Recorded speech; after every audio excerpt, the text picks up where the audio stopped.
Advances in genealogical DNA testing have raised existential questions for many, but not much compares to the experience of Albert Perry, whose genetic material offers new clues about the origin of the human species.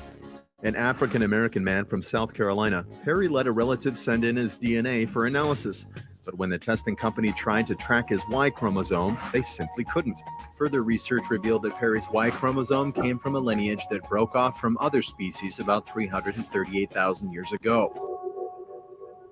That's long before the first Homo sapiens, or modern humans, evolved some 195,000 years ago, making our Y-chromosome lineage... One second. I want to make sure you guys heard that. Advances in genealogical DNA testing have raised existential questions for many, but not much compares to the experience of Albert Perry, whose genetic material offers new clues about the origin of the human species. An African-American man from South Carolina, Perry let a relative send in his DNA for analysis, but when the testing company tried to track his Y-chromosome, they simply couldn't. Further research revealed that Perry's Y-chromosome came from a lineage that broke off from other species about 338,000 years ago. How long? That's long before the first Homo sapiens, or modern humans, evolved some 195,000 years ago, making our Y-chromosome lineage much longer than geneticists believe. How long? What? Yeah. One more important piece of the puzzle was found in 2005 when cancer researcher Keith Chang was studying the black and white stripes of zebrafish. There are a lot of zebrafish in my laboratory because I'm a geneticist and I study how mutations occur, which is how cancer occurs. And I use pigmentation to detect those mutations.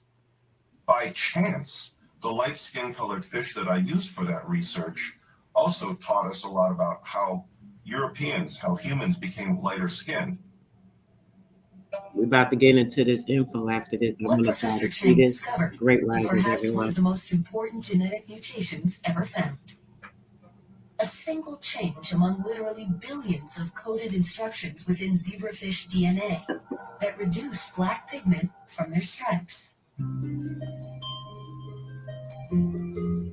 Soon after, this identical genetic mutation was found in fair-skinned Europeans. There was a magic moment in this research. When I got back the results that showed that the number and the size and the amount of pigment in the light-skinned zebrafish were all diminished. And the same thing happened in humans. When I opened the textbook and saw that same thing, I began to sweat. I bet. Not only did light-skinned people evolve from black-skinned people. Oh, they did? But lighter-skinned people, whether they're European or whether they're Asian, like me, were actually mutants of the dark-skinned people. Uh-oh. This what you said? Hold on. Let's go back. On the basis y'all heard of that same thing, I began to sweat. Not only did light-skinned people evolve from black-skinned people, but lighter-skinned people, whether they're European or whether they're Asian, like me, were actually mutants of the dark-skinned people. Okay. Mutants. What I told y'all, mutants. Only inferred on the basis of circumstantial evidence that this must have occurred in evolution, but we didn't have any concrete genetic evidence.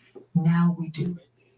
Yeah! That part, Jeremy. Okay! Yeah. Let's get them in order real quick. When they waking up with their eyes closed this morning. Prehistoric skulls were found buried in layers of soil 9 to 12,000 years old.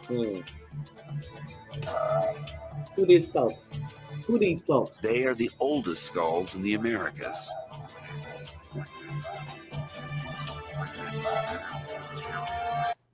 Real quick. Who are the real indigenous Americans? Real quick. Who are they? Is it you? We know who it is. But check this out, guys. We're getting into a very important document today. Equifax, data breach settlement process.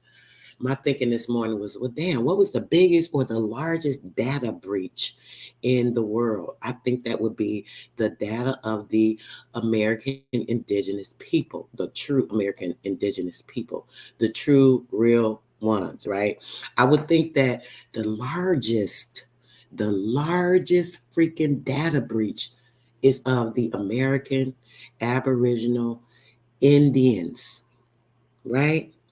All of the Indians that are aboriginal to the American soil. We're not talking about the people that are indigenous to the United States Corporation being formed under the corpse and under statehood so that they could go against these people, but only so that they could help them to breach the data of the American people. We're talking about the internal data. We're talking about all those cells that we were just talking about a moment ago, those X and those Y chromosomes, the mutations, the dehumanization, and all the things that go against us, right? Right? Let's get back into it because I want to get into this info. Let's go.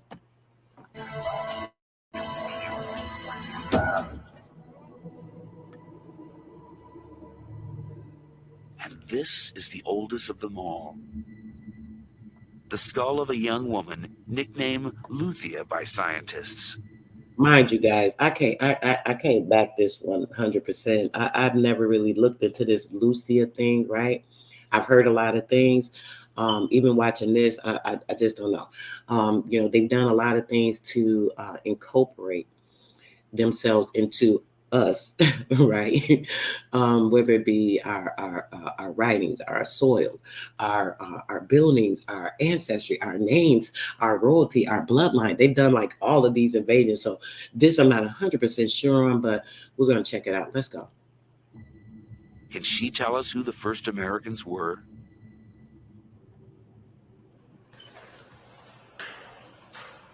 Walter Neves is a physical Let's see what Walter anthropologist at says. Sao Paulo And if we University in agree, Brazil. put a 1 in the chat if y'all agree with Walter. He's been using a standard and reliable archaeological measure, the shape of the skull, to find out what race she belonged to. Skull shape. He fully expected Luiza to be a Mongoloid, an ancestor of the American Indians. Uh-oh. But then he fed the measurements into the He said a mongoloid. He said he thought her to be a mongoloid, possibly an ancestor of the American indigenous. That I don't know. Those two things go together, but we paying attention, right? Let's listen. computer. When we start running the computer and seeing the results, it was amazing because we realized that the statistics, the quantitative analysis we were doing was not showing just people to be Mongoloid. In fact, the analysis was showing just people was anything except Mongoloid. Uh-oh. Should I see it? Do I see it 1 yet? He said anything except a So Mongoloid. who was Luiza? Press 1. And Y'all where got did it. she Y'all come got from? it. Y'all see it. Come on now. Let's hear this out. I'm with him so far. To find out, the skull was taken to a hospital in Rio de Janeiro to begin the process of reconstructing her face. The first stage was to make a three-dimensional CAT scan of Luiza's skull in order to build a replica. 1. That's right, Jeremy. 1. We already won. We started the race. We gonna end at the finish line on top because we already there, right? That's what's up.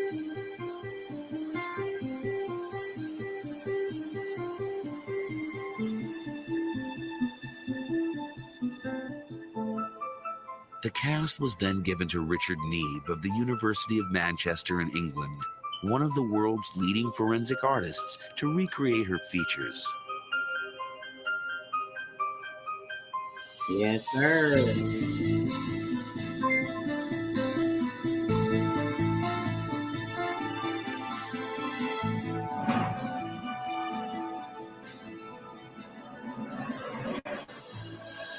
Uh-oh.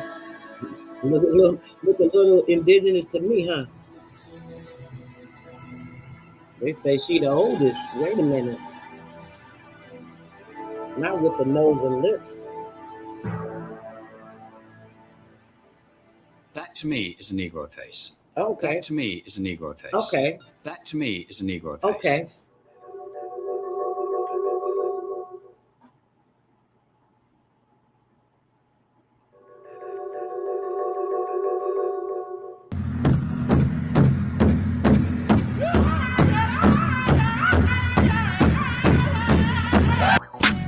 That's how you do it. That's how you do it.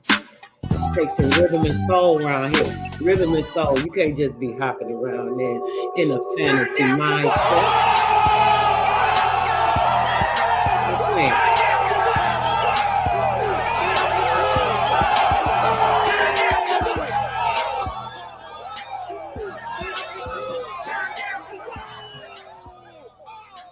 We never turned down. It has all the features turned up you with that associate energy. with a Negroid face.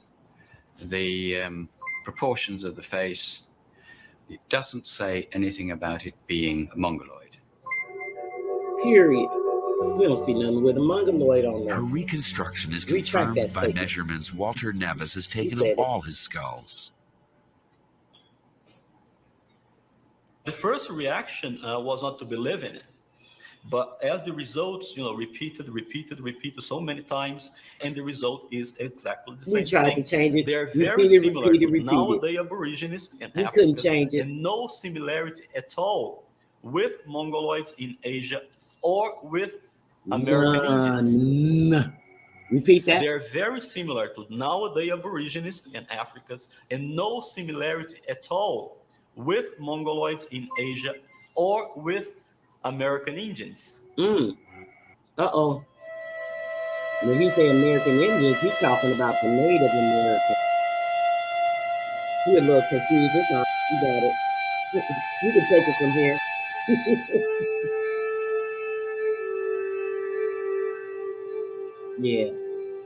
Yeah. Oh, the beautiful American people. Beautiful American people. Look at that skin. Come on, y'all. You know what it is. Look, just look.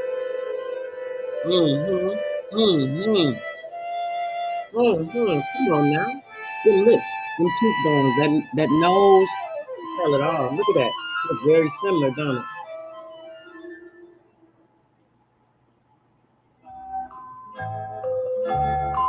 American.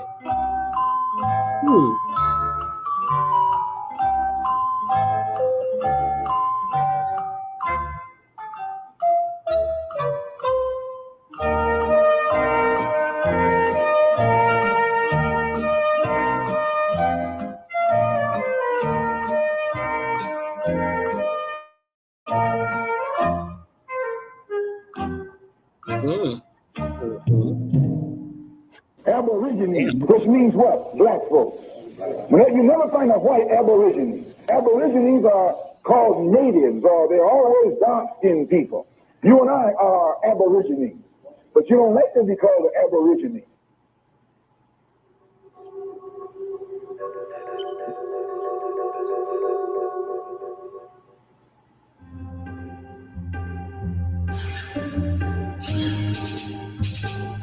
Negroes. Y'all see it. They didn't have Africans on there, did they? They had Indians on there saying Negro.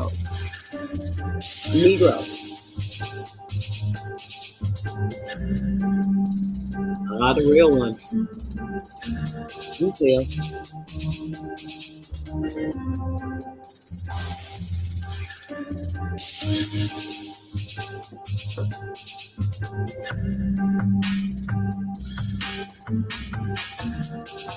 Mayan, Incan. We claim all that. Yeah. They try to tell you even the Nubian is from Africa. That's not true. There's a Nubian that was here in America. The Nubian people, the originals.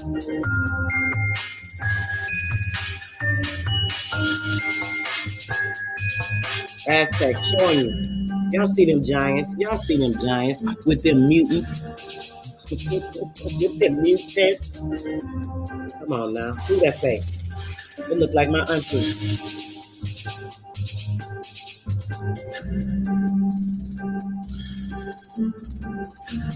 Grandest.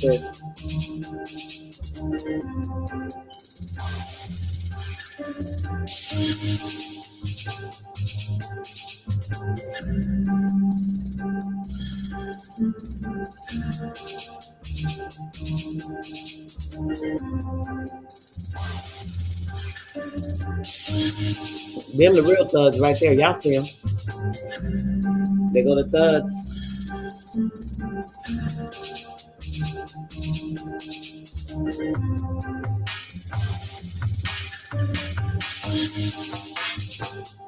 The color of russet. So people that are color russet and not much unlike the Saracens. Their hair black, thick hair. Thick and not very long. That's not true. We had very long hair as well, like we still do, which they tie together in a knot behind and wear it like a tail.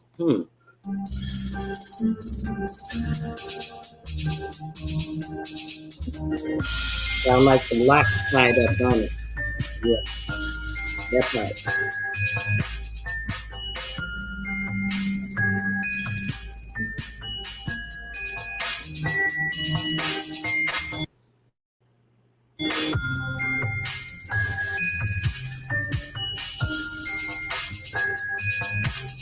Y'all see that afro though.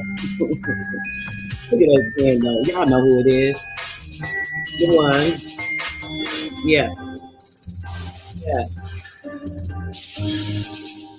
Original. You see?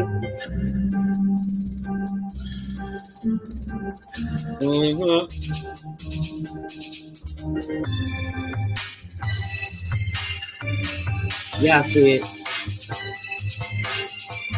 All shades, all colors. Look at that skin. Look at them cheekbones. Look at that nose. Look at them lips. They tell the whole story, baby. Talking about a data breach. The biggest data breach in the world. Come on now. The data of the Aboriginal American Indians in the Nation, right? The blending, the mutants that have derived from who? The original, right? You can only make a genetic mutation from an original compound, right? Y'all got it. Y'all see that. Peruvian, Chile. Oh, we see Indian, but I thought that was someone else.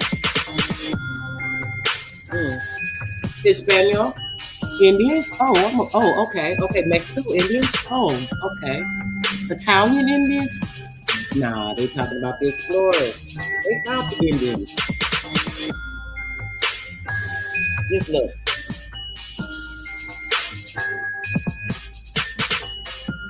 All day long. You can't change the facts. That part right there. See? It all goes back to what?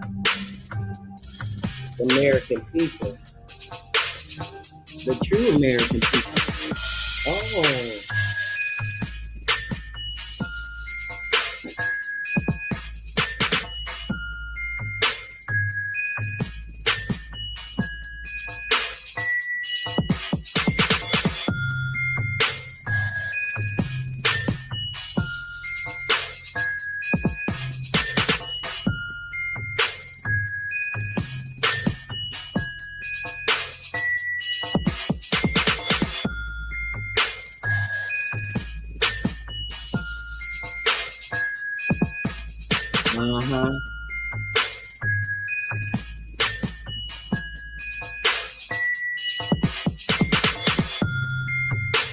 $1700s, those were the natives, the only natives that were here.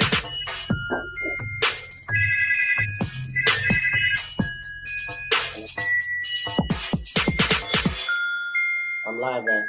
I'm live. Yeah.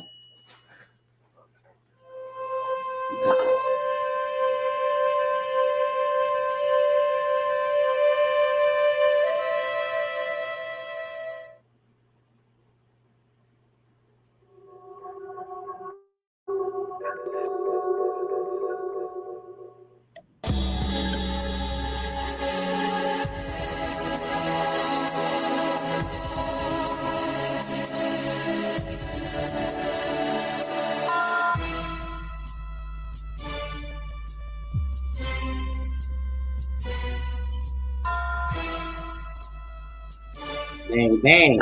You talk about a bombshell.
Peace, peace, peace, peace, peace, peace to everyone that has awakened this morning with information on their mind. You guys always wake up with information on your mind. You know, when you're dreaming, I tell you guys, you are actually time traveling.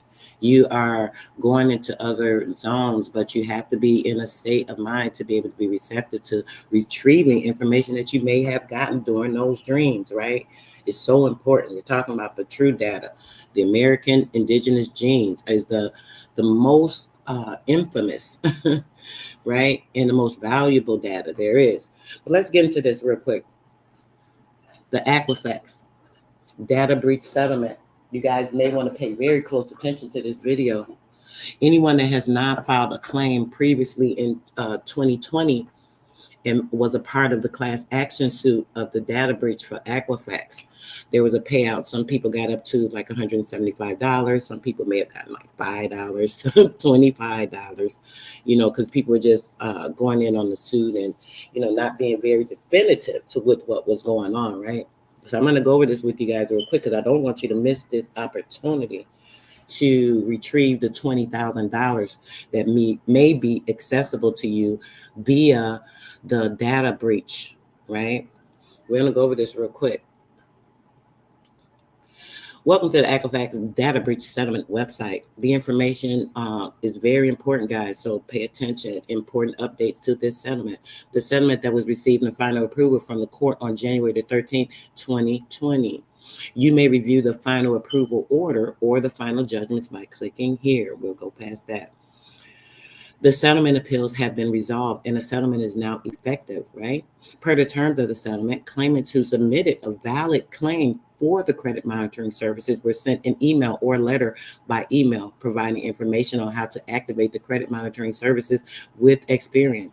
If you did not do so by the deadline provided in the email or letter, the time to activate this particular Experian credit monitoring services has now passed. The settlement benefits for the eligible out-of-pocket losses and time spent being issued in mid-December 2022, right? As I said, they were issued small amounts based on that, right?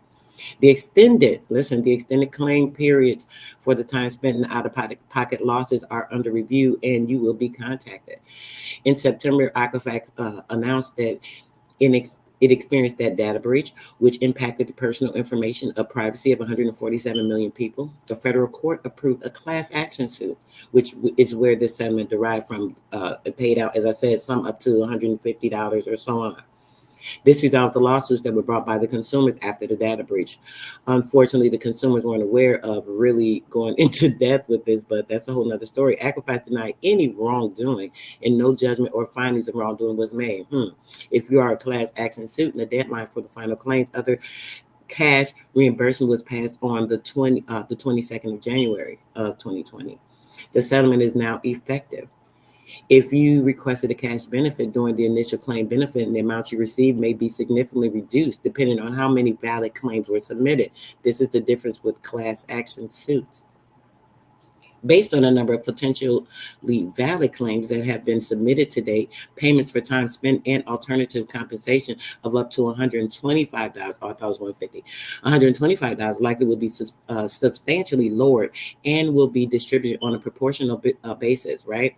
Depending on the number of valid claims that were filed and the amount that you received may be a small percentage of your initial claim, right? The extended claims period, here we go. We're going to talk about how it extended now, right?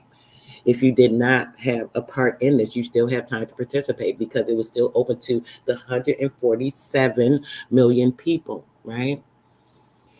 Now, if you were impacted by Equifax's data breach, you may seek reimbursement for these valid out-of-pocket losses or the time spent, excluding losses of money and time associated with freezing or unfreezing credit reports or purchasing credit items or identity theft protection incurred during this extended claims period. If you have not received the reimbursement or the claimed loss during this other time, to be eligible, your claim for the out-of-pocket expenses of the time spent must occur between January 23rd, 2020 and January 22nd, 2024, extending the claim.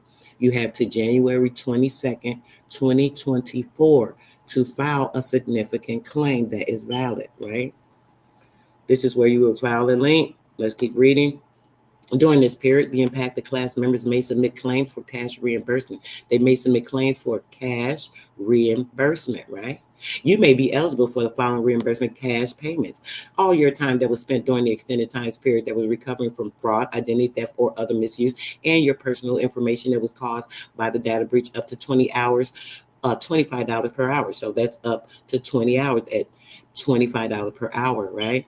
Also occurring any out-of-pocket losses during this extended time during the resulting from the data breach up to what? $20,000. In that 4-year period, you could be eligible to retrieve up to $20,000 if you are filling your forms out correctly. Let's start there. In order to submit a claim for the spent out-of-pocket losses that were during the extended claim period, you must certify that you have not received reimbursement for the claim lost during these periods, right? The free identity restoration service that are offered, you will be eligible for at least 7 years of free assisted identity restoration services to help your remedy and to for the effects of the identity theft and the fraud. Services will be available for at least 7 years until January 11, 2022, the settlement effective date, which we know what's happened. There's a link for you to go over everything as far as if you are even eligible. The legal rights in the app and the options for filing the claim are all stated here. The deadline to file the claim was on the 20th of 2022, but with the extension, it took it up until January 22nd, 2022. If you have not received your fund or have not filed, you still have time. Okay, right? To file a claim for the credit monitoring, the deadline to submit a claim for the to receive the free credit monitoring service that were offered under the settlement of the alternative reimbursement compensation has passed. For the more detailed information, see the facts here. So it did pass. You're not able to retrieve that, but you can still go back and receive your funding, right? Let's go right here. Let's show you guys this.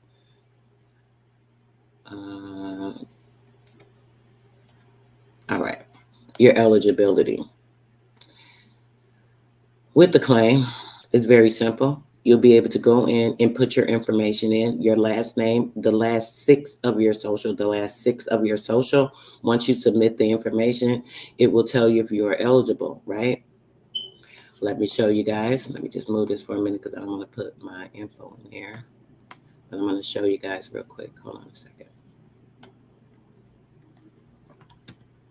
All right, I'm putting my information in and I'm submitting it. Let's see. I hate when they do all this stuff. Hold on. It still went back to too much. Hold on. Let me see.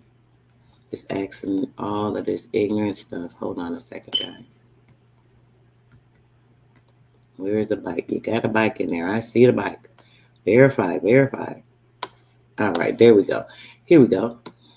After verification, it's as simple as that. As soon as you put your information in, your name, your last name, and the last 6 of your social, it will tell you if you are eligible. I obviously am eligible. If not, it will tell you you're not eligible. You have not been effective. They do know based off of your social, right? Now, once you've done that,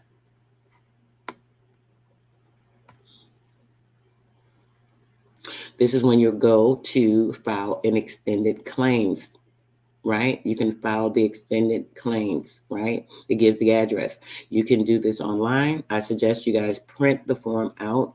I will give access to the form. You print the form out and you will send it in. Let's go over this real quick. Please note the deadline to file this initial claim period has passed. As they said, the easiest way to submit the extended claim period, this is the only way through this particular link that I'm going through with you guys today, that you can file an extended claim, right? You have to have access to this.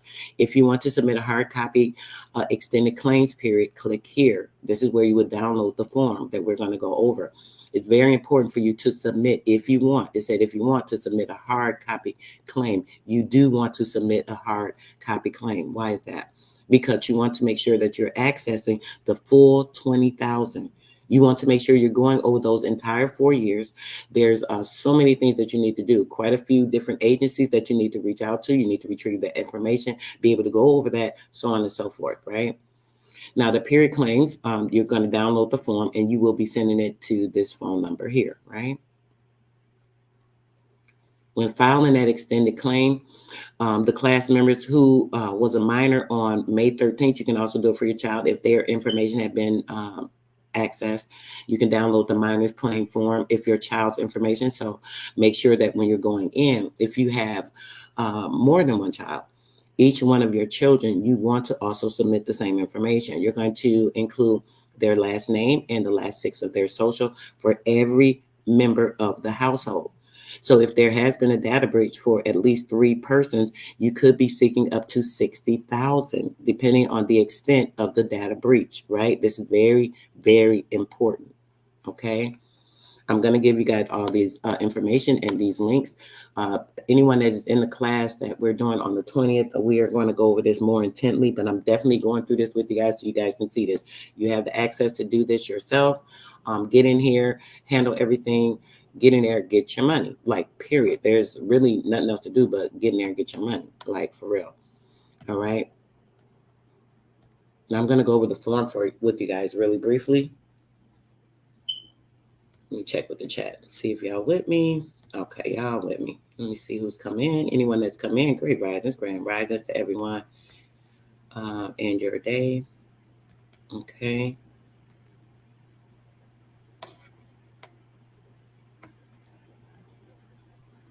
Appreciate you guys for coming through. Hi, Gigi. Haven't seen you in a minute. Peace, sis. Yeah, pay like you owe, right? Pay like y'all owe. Stop playing with us. Yes, we got to take care of this, Tay, because if not, the time is coming up. It's like nearly a month before the deadline. So you want to do this. Anyone that has this, you want to do this. You like, oh, new growth. You definitely need to take care of this, bro. You got to do this. You guys have to do this. Make sure they are paying, guys, right?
Oh my gosh, I was muted. Thank you. I did not even realize it. Thank you, sis. I didn't see that. I was asking anyone, did you guys, anyone click the link to verify that you're able to access the documents? Did anyone click the link? That's what I was saying. I don't know if anyone heard me. I'm sorry, guys. I definitely was muted. I don't know how I hit that. It says, I want you guys to click this link. I need to know if you guys are able to access this link. Let me know. Someone, anybody, one person click the link and tell me if you guys can access the information on the link. Grand Rises, Jessica. Let me know, guys.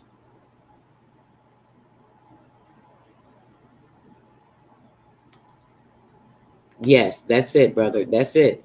So you said you had significant loss, lost a whole bunch of stuff, bro. You need to really get on this, right? You need to definitely handle that. You just access it. There you go, bro. That's what I'm talking about. Let's get it. Time to get your money. Time to get your money. It's time. It's time. We got to get on this, y'all. No joke, right? If you have questions, you can, let me get the link for you guys. You can also go to oops, it went back. Hold on. Let me go back. I want to get that for you. All right. This is the form for the claim, and it went over everything, right? So now we're gonna look at what you need to do. Access the new form, right? This is the form that you guys are going to use. Now, let me see. Yep, that's it, Gigi. So you guys got it? Okay. You got the $5, Jessica? Okay. Listen, if you got the $5, because there was people received from $5 to up to $125, depending on how they filled out the form. If you receive the $5, you are still accessible to extend this or go further back. Did you get all of your information, sis, and check all of the sites to make sure your data had not been breached? This is the thing. People are understanding that they need to get the access to all of these things. I'm live. They need to get the access to all of these things, right? Once they get the access to these things, then they'll be able to see everyone that has breached it. This is what people did not do, right? This is what's important on doing that. Yes, Gigi, is definitely the 17 pages. This here is the form that you will complete, though, right? This is very pertinent, very important. It must be postmarked and submitted online or mailed in. I would suggest trying to mail it in by the 15th so that you know there's no reason for them to say, oh, we didn't get it in time, and get your return receipt on there, that type of thing, even if you're doing it at the last minute. It says it must be postmarked or submitted no later than January 22nd. So since it must be postmarked, okay, you have to the 22nd to submit it. So even if by the 21st or the 22nd, you can get it in the mail and the marking on there is on the 22nd, I would definitely do 2 days prior, just in case when they send it out, it doesn't go out that evening, the next morning, that would make it the 23rd. So at least by the 20th or the 21st, when you're mailing this out, everyone should be mailing this form out. No one should be submitting this online because there's so many other things you need to do in addition. Make sure you're going over this information and have a clear understanding, right? So it must be postmarked no later than that, right? So here's the information again, the same information we showed prior, right? That goes over that and letting you know. Extended claims period form. This is for the settlement benefits when you may get them, so on and so forth. We're gonna go down a little bit. I want to get to the meat of the application. Let's go here. Okay. You'll fill out all the information here. Let me try to help you guys with this real quick. Initial claims period number, if any. No. So now, who's that just said that Jessica says she got an e-card. She did get something. So Jessica, let's use you for an example, sweetheart. So if Jessica was filling out this form because she was part of the initial claim, whether it was 5, 10, 15, 20, no matter what the amount was, because she was part of the initial claim, right? This is where she would put her claim number. She would submit her claim number right here. Initial claim for the period. Only if you have one. If you've not done this and you are going now to this extended claim to file it for the first time, this would be blank. The only person that will fill this information out is anyone that was in the prior the prior complaint and they retrieved from $5 to $25, then they will fill this out. You'll put your number here, Gene, whatever that number that you retrieved for that payment, the account number, that will go here, dear, right? And then you fill your name out, so on and so forth. Your address, phone number, email, so on and so forth, the year of birth, when you were born, obviously to verify that you are you, cash payment and the time spent. If you spend time trying to recover from fraud, identity theft, once again, we went over $25 per hour. So you're going to make sure that you getting $25 you're going to get the 20 hours. If you know what you're doing and you're filling this form out right, you're going to get the 20 hours. Who didn't spend that amount of time calling customer service, reaching out to a company, trying to see what's going on, saying that your credit was denied, this, and that, right? All of these things, right? So you're going to get that. That's immediate. Okay. If you claim 10 hours or less, you must describe the actions you took in response to the data breach and the time each action took. If you claim more than 10 hours, you must describe the actions you took in response to the data breach and include the supported documents showing fraud, identity theft, and other misuse of your personal information. It's so easy. The brother just was speaking on, they took everything from him. So it's going to be easy for him to document these things, right? Filling out the boxes below, you are certifying that the time you spent does not relate to other data breaches.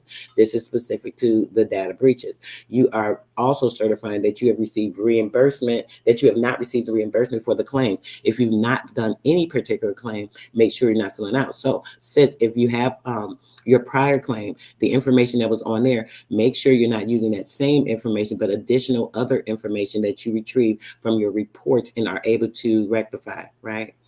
You're going to be explaining what you did. I made a call.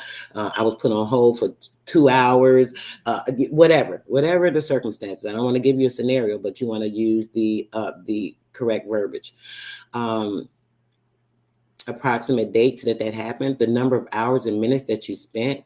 This is up to the 20 hours, right? So you're definitely going to get the $25 per hour if you're completing this correct, guys. This is why I'm going over this with you. You have to understand you must complete this correctly. You will explain, I called XYZ company about the discrepancy.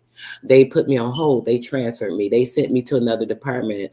I had to get off the phone to go back to work. So I called back the next day. All these things you're going to document, right?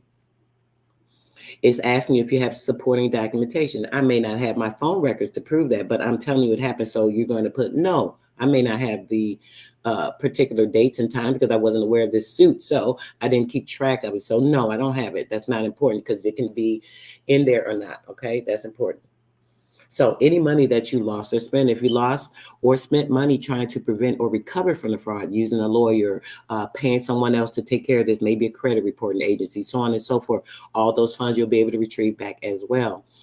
Recovering from the fraud or the identity theft that was caused by the data breach between January 23rd and between the 22nd of 2024, you have not been reimbursed for that money. You can receive a reimbursement up to how much? I told you guys, $20,000, up to $20,000. So you have to make sure that you are accessing everything, checking all portals to see where your data has been breached.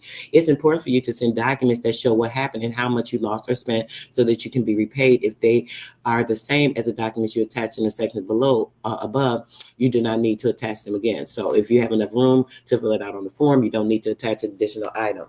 To look up more details about how cash payments work during the extended claim period, you can visit the website that is provided. Let me make sure I put that in a link again so you guys can go right to the link. I don't know if I put it in there earlier, so I want to make sure you guys have this. All right. Go right to the site, put the information in, and yeah. Grand rises, fellas. It's a delay. Oh, wow, it's acting crazy. You don't need to use certified mail. No, sweetheart, you definitely don't. You just need to, I would do a return receipt just to make sure you have proof that you sent it via mail and not online. So just do the return receipt and you're fine. As long as it has the postmark. That's right, sis. Get in there and get that. Here's the website for anyone that has not accessed it prior. Okay. Now, the description and the loss of money spent, you would go over all costs and expenses. Same thing here. All right, and there's just the last page. We'll get to that, showing you guys all the other expenses, so on and so forth. How would you like to receive your cash payment? If you made a claim for the cash payment in this claim form, you can elect to receive your payment either by check or prepaid card to your mailing address. Checks must be cashed within 90 days. If you select that cash, you can do, not cash, I'm sorry, you can do a check to be elected to send via mail. You can do a prepaid card. So they will give you a prepaid card that you'll be able to access, a debit card, or PayPal. If you have a PayPal, you will use your PayPal email address and they'll send it right directly to your PayPal. You will sign the form, date it, print it, and that's it. We're going to print this form out, guys. As I said, you do not want to submit it online. You want to print the form out, guys. That's important. You want to get all of the details, right? All right. Let's see. I think that is it. Yes. So, if you guys have understood that the mission is to go after that 20 stacks, if y'all understand that that's the mission based off these people and their identity theft, their fraud that they've been using against you, so on and so forth, then you guys are all set. Let's get it going. Go ahead and get started on this today, retrieving your reports and checking your information, so on and so forth. After you have done all of that, you guys should be all set, right? All right. Hold on 1 second. Let me get back to this. Any questions? Any questions? You guys have the line for the data breach. Do we have any questions? Any at all? No? Okay. Let me see. I'm going to get into a document. I want to get these books pulled up, but I'm going to play you guys a little bit of this video till I get the books pulled up. I got to close all these windows. Oh my gosh. And go from there. Let's see.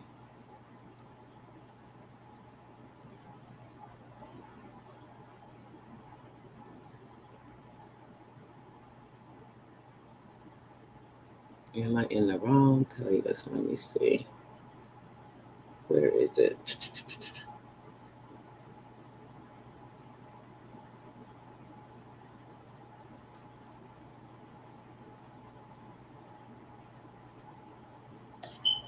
Yeah. I want to show you guys this. Hold on a second. We're about to get into some other information. I want you guys to check it out.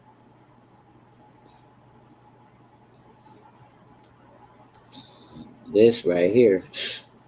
This is craziness. Okay.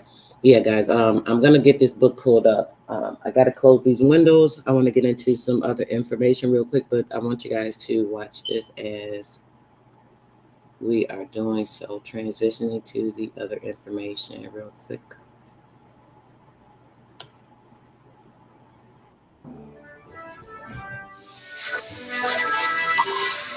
Watch this.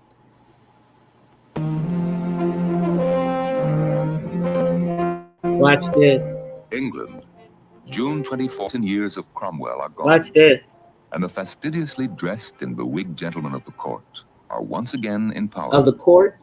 Here are gathered today His Royal Highness James, Duke of York, brother of King Charles II, and two court favorites, John, Lord Berkeley, Baron of... Y'all ever wonder when y'all watch any of these type of shows, or if you've ever been to a theatrical production, and in a theatrical production, when they talking about these times, they're always showing them in these wigs, these nappy afro-headed wigs. Do you guys ever notice that?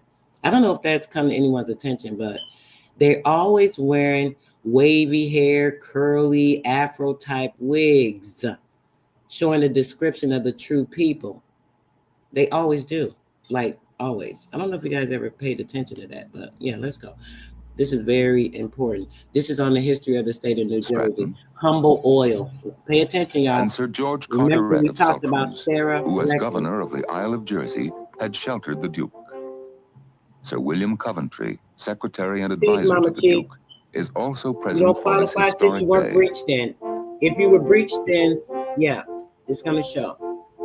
You're welcome, sis. This is a Love you day when guys. the You already eyes know of I got your back. Englishmen are looking toward a new Peace, continent Mama across Chi. the sea, Hey, sis. America.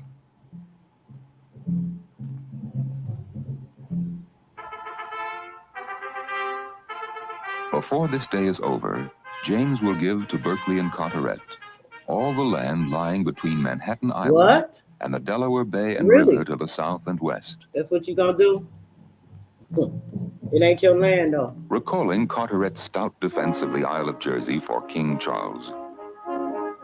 The Got Duke these also fake-ass this people, 'cause day y'all know they skin bleach for this decreed that picture. this gift of land should be called New Jersey. Uh-oh. Let's get into a story now.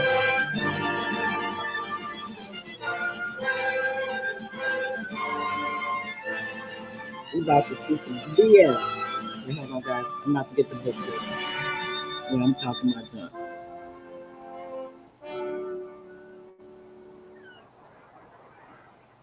The land called New Jersey. What was it? Who really knew? Surely no one in England knew what was to be found here, for few explorers had ever gazed at its white sands and rolling dunes. Really? Two real, that though? had were Giovanni da Verrazzano in 1524 and Henry Hudson in 1609. Inland, virgin forests of pine stretched westward from the sea. I bet. Little.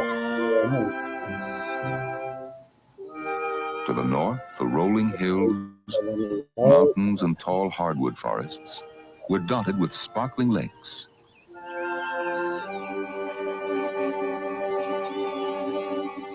Everywhere, rushing streams searched for outlets to the sea. For some, the search led to the Delaware River in the west. For others, flowing eastward, the destination was the mighty Hudson, its wooded banks crowned by towering palisades.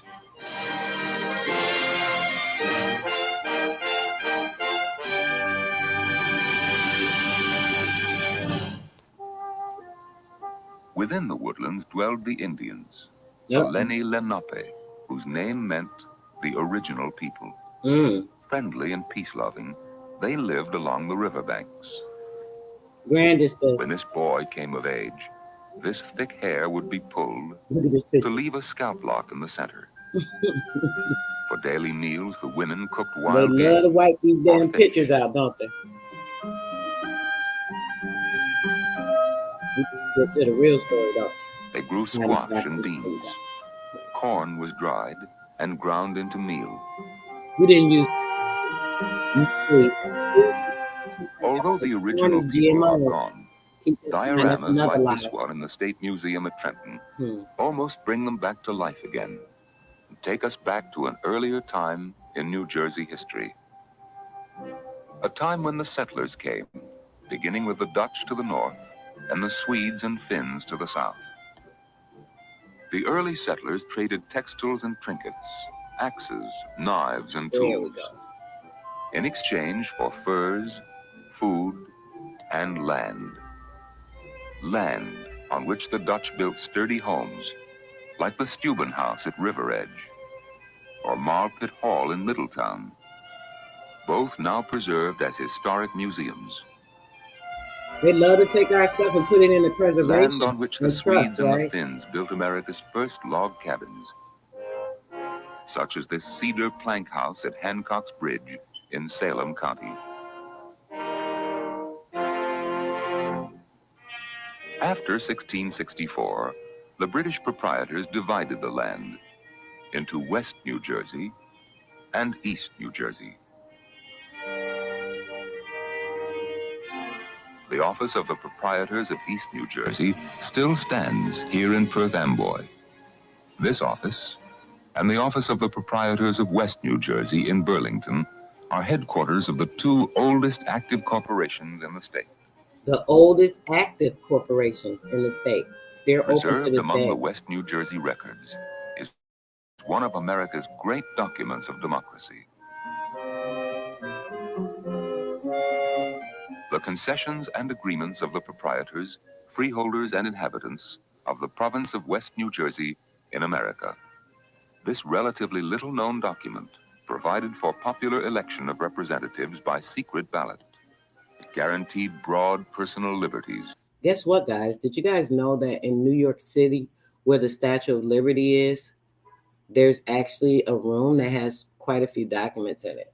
One of the documents that it holds is a book of all the people, all of the immigrants that came through. All of the immigrants that came through America, right? Coming in to, take space on our land. They are all documented. And the document is very concealed in a glass case inside of the Statue of Liberty, the building there. They have access.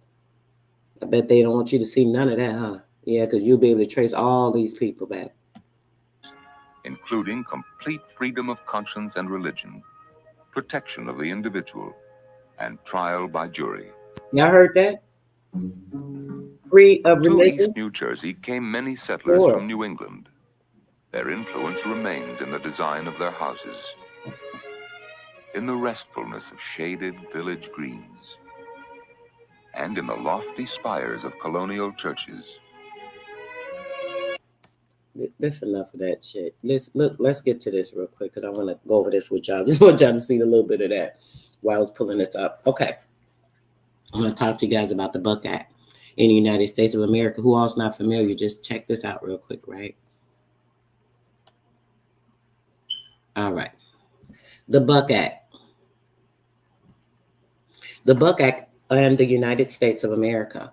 The map of the United States of America, it included the 50 sovereign, right, and independent states. 50 sovereign and independent states who are freely associated together in a union. It does not include the District of Columbia, the 12-mile space in Washington, D.C. That is what the United States is. You are not a part of the United States. You are in a sovereign state, an independent state. Each state is its own country. Each state has its own constitution. I suggest you go to your city court and the clerk and get a copy of the constitution for your state so that you know what applies to you, right? Who are freely associated together in a union. It does not include the District of Columbia, which was created by the Constitution of the Union as the legal home of the federal government. That government was intended to be a servant to the Union states, not a master. They were intended to be a servant to the Union states, not the master. But they have presumed themselves to be so, and you just, go along with it because y'all believe it. Now, in order for the federal government to tax a citizen of one of the several states, they had to create a contracted nexus, a nexus. That contractual nexus is called the Social Security, which I tell you is what? The Social Security. When you're listening to Social Security, security that is social. What is social, right? A security is what? Anybody know what a security is?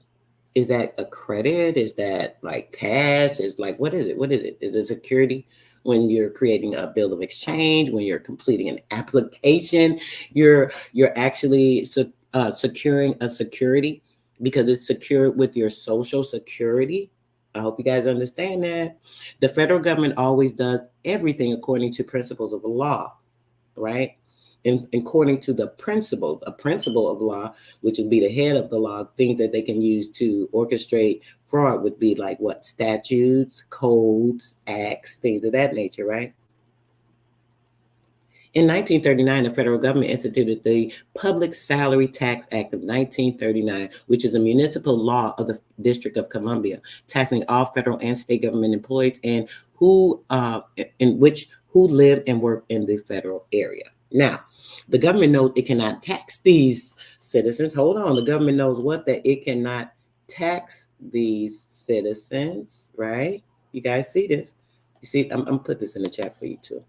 I want you guys to, a lot of times I'm giving you these. I don't know if you guys are like keeping notes or like what's going on, but a lot of these codes I give you are so a bond. That's right, Tay. A lot of these codes, right, that I give you guys when we're reading are important. I hope you're writing them down and you're checking them out and, you're seeing what's good because these things are very important, right? That's right. And it's only here for those who seek it, right? It must be the magnitude of the light that brings people, right? Some are very caught up in entertainment because this is what the world is meant to do. It wants you to be entertained. It wants your mind to be distracted from truth, reality, light, knowing what you need to do, what you can do. Yeah, all the time. Let me put this in the chat as well.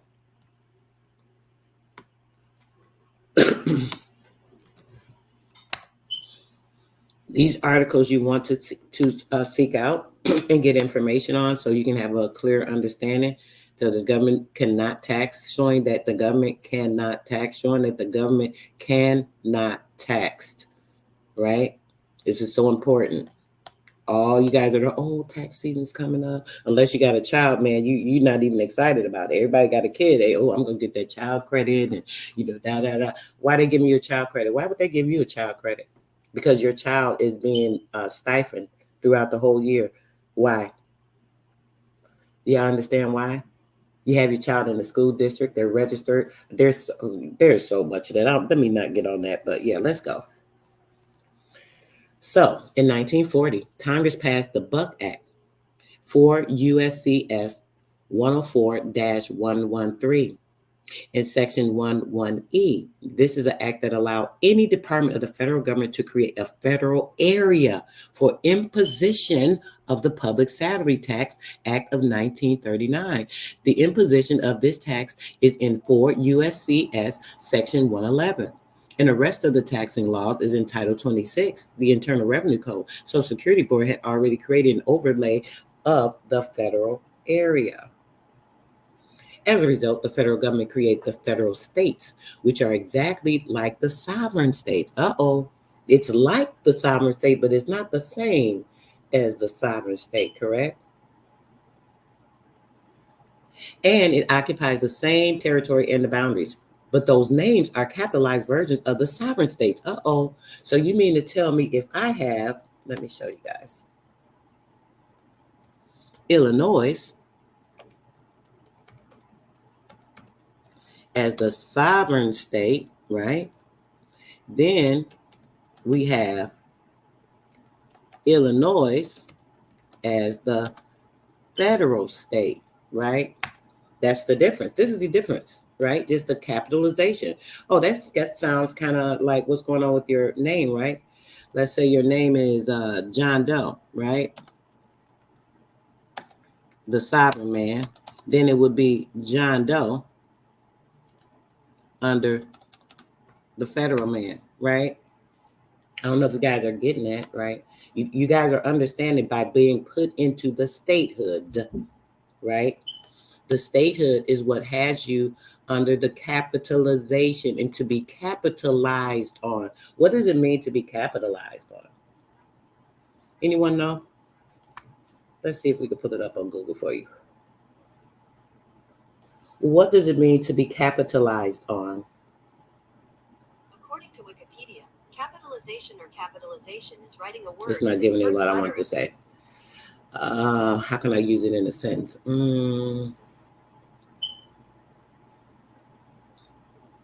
Give an explanation of the sentence where the company capitalized on the employees.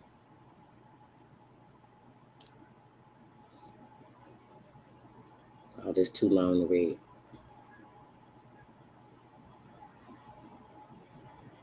Dang.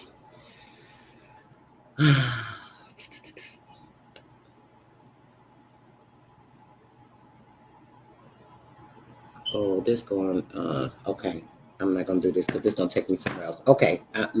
I hope y'all get that because I don't want to get into something else because this can get real deep. You guys know because we always talk about this. I talk to you guys, let you guys know these people capitalizing off of you because the application you submitted was actually a bond. You actually submitted an application with your Social Security, giving a security bond on the application for that job. You're actually paying yourself when you sign that bond certificate. And then they tell you got to work like a dog to get it. That's a whole nother story. If y'all don't get that yet, and I've been telling y'all for at least a year now, I don't know what to say, but let's keep moving.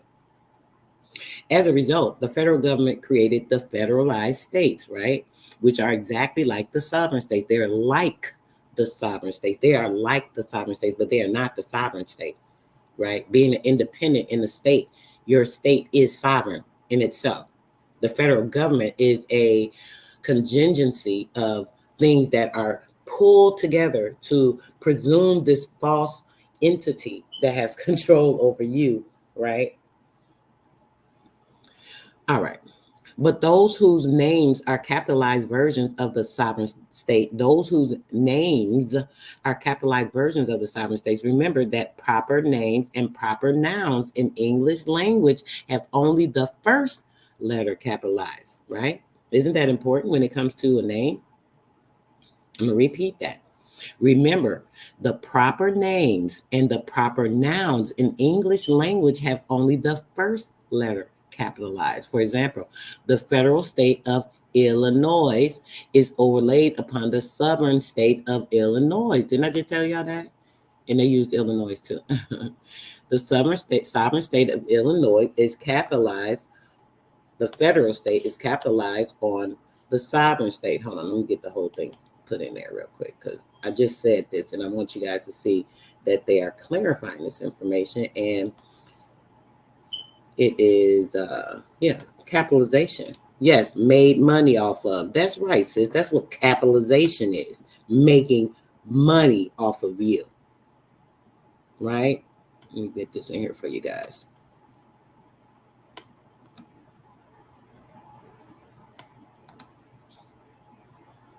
Okay. Period. You know, you get it? You get it? Y'all get it. Y'all get it. Peace, Randy. Peace, brother. You need to reach out to me, brother, about our private matter. All right, y'all got it? Period, brother. Ain't nothing different. It's always been the same, right? All right, let's go. All right, further. It is designated by the federal abbreviation of Illinois in caps as well, instead of the sovereign state abbreviation of Illinois, capital I, small l, small letter L, right? So too is Arizona, designated as AZ instead of the lawful abbreviation of A, small R-I-Z, A-R-I-Z. This is Arizona's true abbreviation, right? Such as CA instead of Caliph, because that stands for Khalifa. We know they don't want you to say Caliph. Caliph, what is Caliph? But yes, right? Etc. So on and so forth. If you use the two-letter capitalized abbreviation, you are declaring that the location is under the jurisdiction of the federal government instead of the powers of the sovereign state. Does that make sense to you guys? Are you guys with me? I hope y'all with me.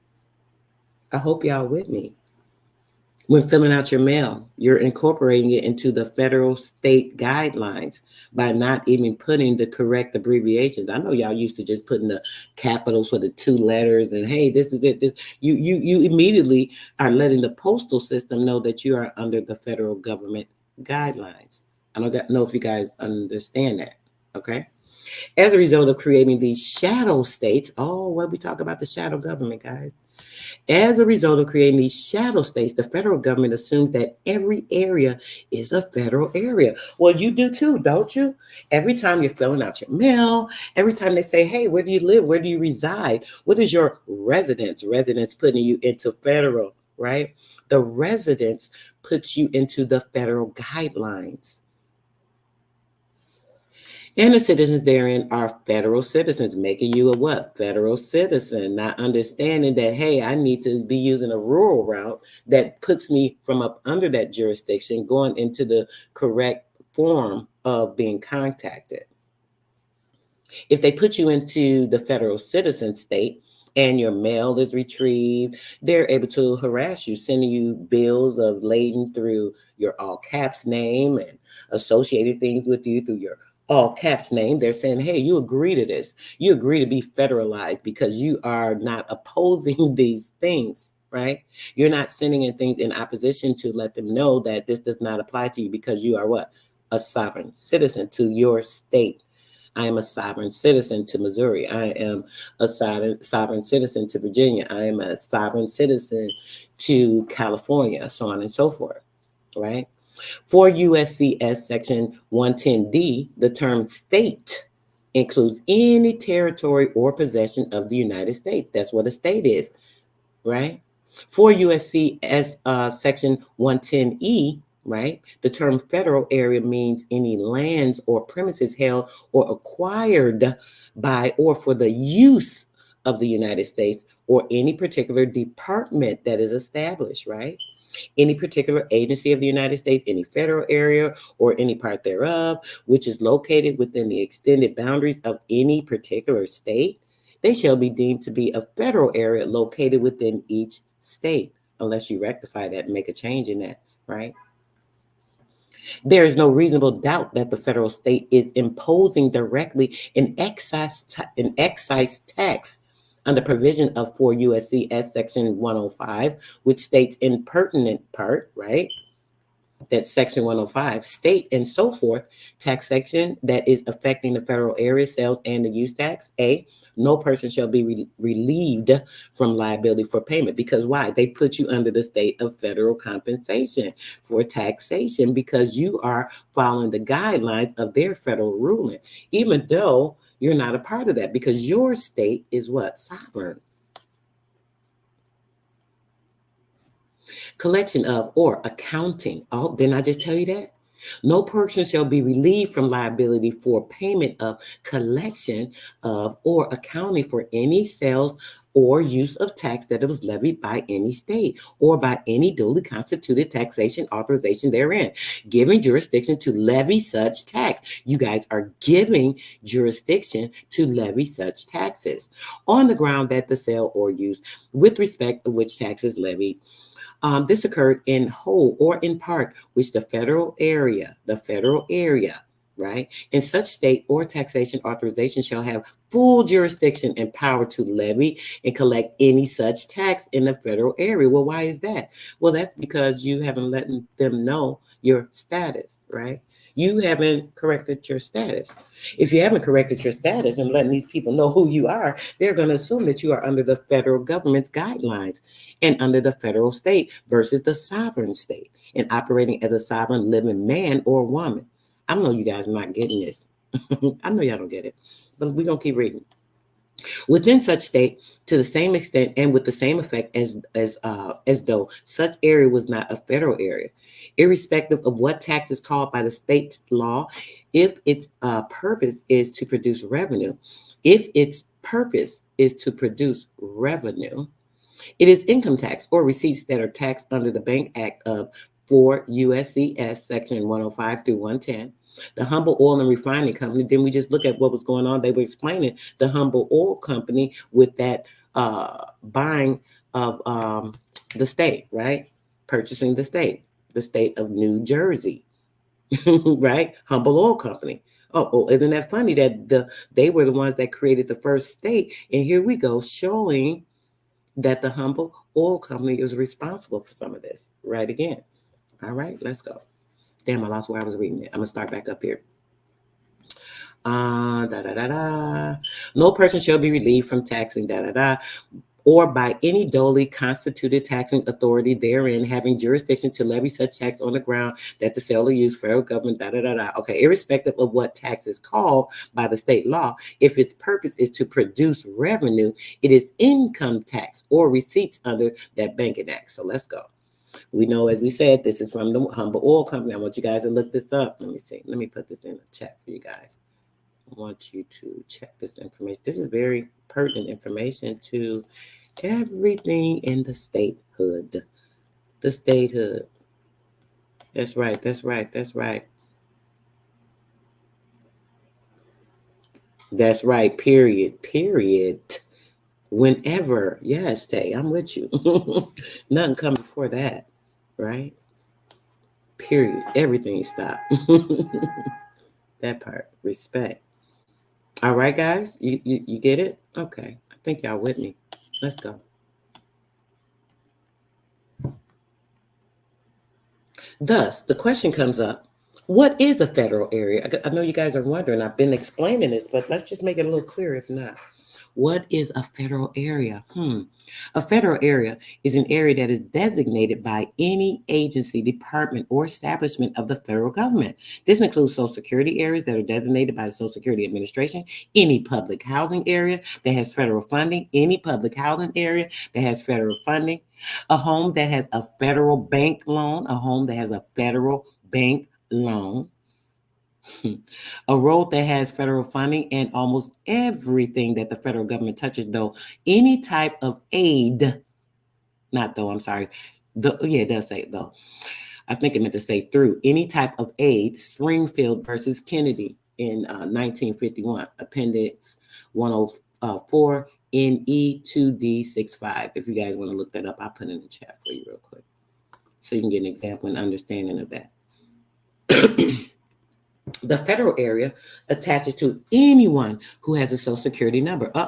Why? Because your Social Security number puts you into the statehood. Because now that Social Security number is tied back to the Federal Reserve. That Social Security has a banking routing number on the back of the card that ties you to the Treasury Department, right? And that's what puts you under the federal area. So having this document, it puts you in the statehood, right? This federal area attaches to anyone who has Social Security number or any personal contact with the federal or state governments. Thus, the federal government has usurped sovereignty of the people and the state sovereignty by creating these federal areas within the boundaries of the states under the authority of the federal Constitution, which is Article 4, Section 3, Clause 2, which states, listen closely, the Congress shall have power to dispose of and make all needful rules and regulations respecting the territory or the other property belonging to the United States, and nothing in this Constitution shall be construed as to be prejudiced of any claims of the United States or any particular state. That's only because you're under statehood. You're not sovereign. You have not did a status correction. You have not let these people know who you are and that you are sovereign to your state and not a part of their corporation. You have not rescinded certain information that they have taken unbeknownst to you at the time, but now that you are aware, you're handling these things. Let's continue.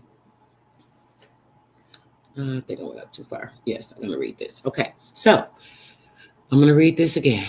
The Congress shall have power to dispose of and make all needful rules and regulations respecting the territory, and because it's the territory of what? The state, the capitalized on, that's been capitalized on. Because why? They made it a capital for federal. When you are ensuing things, are you capitalizing? Are you putting capital letters on your document for your name? Are you putting capital letters on things that... Are you putting capital letters on things when it comes to your state that's putting you into the federal jurisdiction by mailing it through the federal post office? Are you doing that? Are you setting yourself in stone to be under the federal guidelines because you don't understand that you should be doing all of these things out of the sovereign state of your being as a man or a woman? I don't know if you guys getting that. Therefore, the United States citizen of the District of Columbia, so when they tell you you are a United States citizen, you're actually a citizen of the District of Columbia, because the United States is what? It is tied to the 12-mile radius in Washington. That's the only thing that is the United States, that 12-mile radius in Washington. Grand elevations, Copper. Peace and bliss to you, dear. Right? Do you guys understand that you are not a citizen unless you live in Washington, D.C.? If you live in Washington, D.C. and you're in those 12-mile radius area, then you could be a citizen. But if not, you are sovereign to your state. Are you operating sufficiently? You need to be operating the correct way in your state. You know, I don't think people quite get that. Residing in one of the states of the Union, it's been united. How is it a state of the Union? It's a state of the Union because it's capitalized on. They are making it a federal jurisdiction by putting the all caps on the jurisdiction. But you don't have to be under that. You're aware of that, right? You're not like forced to do that, right? It's only if you don't do something about it. They are classified as property and franchises of the federal government as an individual entity, really. Willing Steel Corp versus Fox 298 US 193 80L ED 1143 56S Court 773. You guys can check that information for yourself, right? Under the Buck Act for USCS, sections 105 through 110, the federal government has created a federal area within the boundaries of all the states. This area is similar to any territory that the federal government acquires through the purchase of consent, thereby imposing federal territory laws upon those in this federal area, thereby imposing. When you're imposing something, that means what? You're doing something without permission. If you're imposing on me, you're doing something that I'm not requesting of you. If you're imposing on me, that's kind of like bullying, right? Imposing the federal territorial laws upon those in the federal area because you accepted it. Right? You're all your documents, everything you sign, all your legal documents, you're signing them under federal authority, right?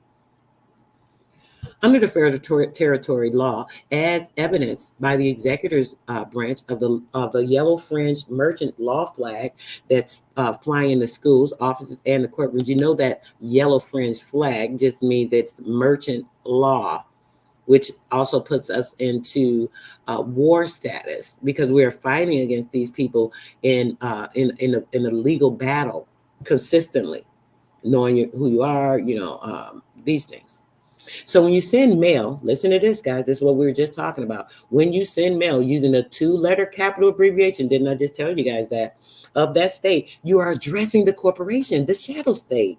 You're acting like a shadow man in the shadow state.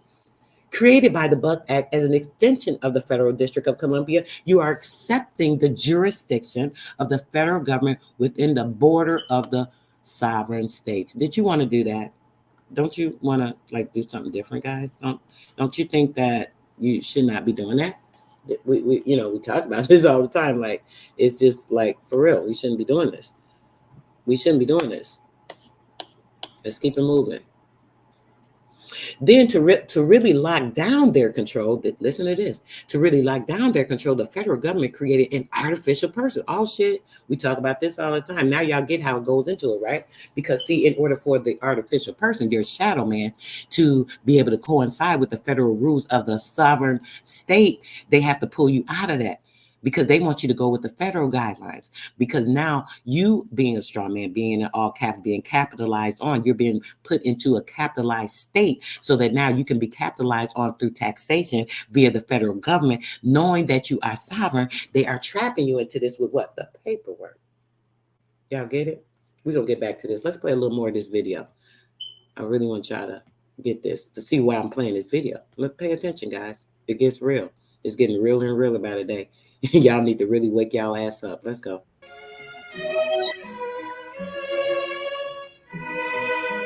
West New Jersey, on the other hand, was settled by the Quakers. Many of their meeting houses and homes of red brick still stand. How many times we talk about them? This historic Hancock House and others in Salem County are decorated in patterns of glazed brick.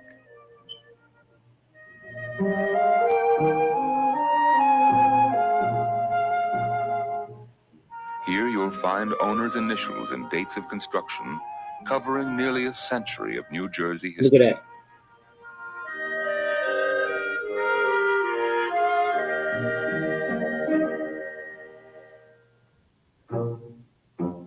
This was a century that had seen growth and changes in the New World. Make it look right. Come on, y'all. The two Jerseys were united in 1702 under a royal governor, and Jerseymen found themselves literally in the middle of things. Lying between two great cities, Philadelphia and New York, this narrow corridor became the colonial pathway for travel and news. Within this belt were built roads and towns. At Princetown, the College of New Jersey became noted, and in 1776, Queens College was founded at New Brunswick, giving Little New Jersey 2 of only 9 colleges in colonial America. Thriving inns at wayside corners served travelers of all opinions,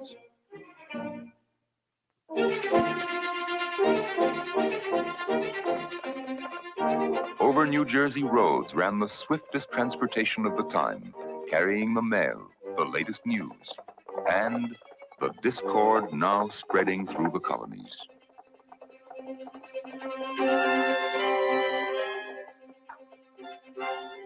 Wherever travelers stopped, eager ears listened to the facts and the rumors of the day.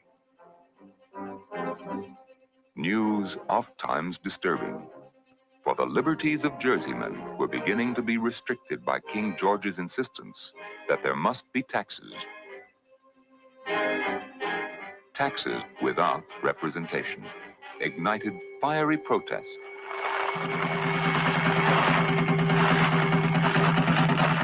This monument in the Jersey town of Greenwich honors local citizens who protested the tax on tea.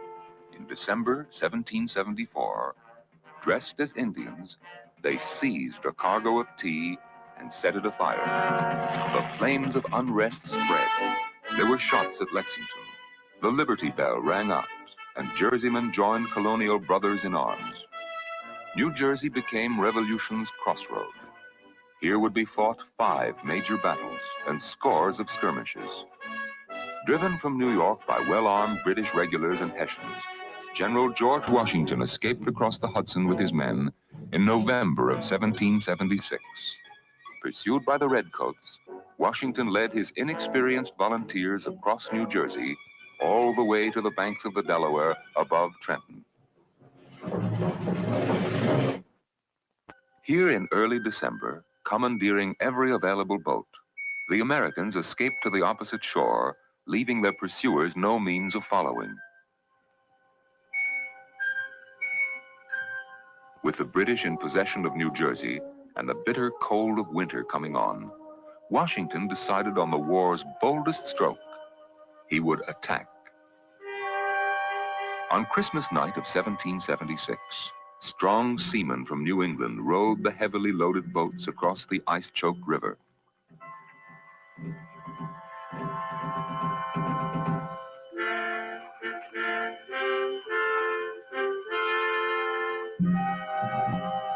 Horses, cannon, and 2,400 men are braving an icy and treacherous river. Men with no illusions, hungry and cold. Their retreat made them objects of ridicule.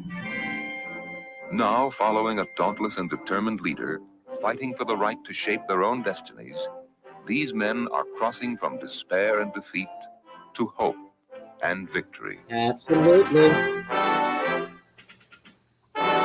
Not pale faces, that's right. It was long past midnight They're before playing the games, crossing right? was completed. With wind-driven sleet lashing at their faces, the troops followed This Washington is part of the story, the cover-up. We all know who the Quakers were. We've gone over this many a times, right? The Quakers are who? The Black natives, pioneersmen, frontiersmen, Jesuits, Black Europeans, Etruscan Moors. These are these Quakers. Of course, they're going to try to make this narrative fit where these people came in fighting and doing this and doing that. We know that's not true. We know they came in as slaves. We know some of them came over and they were used for laborers, servitude. It's all a game, right? Let's get back to it. Now, check this out. Then, to really lock down their control, the federal government created an artificial person, we know about this, to whom they would call and address all of their demands. They would address all of their demands. This person is your name in the all caps. We know about this. When they receive a letter from the government address, it's in all caps, such as John Smith, instead of the proper English language of John Smith. They're addressing the legal fiction, a straw man whom they assume they own. This is why they're addressing him, because he's incorporated into their corporate construct, a corporate soul, right? When you're thinking about the corporate soul, right? Since they're going on the assumption that they own this straw man because they created it, they go under the assumption that they own it because they created it. by putting you into servitude and statehood with your birth certificate and your social security, which they actually do not. You can learn how you can take title to this straw man. They assume that whatever money comes into the property of the straw man belongs to the master government, which is a damn lie. What you are experiencing is an unprotected grab for power for the federal government. In fact, the agents of the federal government have no jurisdiction within the borders of these separate and sovereign states or over the straw man unless you do what? Unless you give it to them. I keep telling y'all, you got to take yourself back. You have to be the owner of you in your own world. You guys understand that?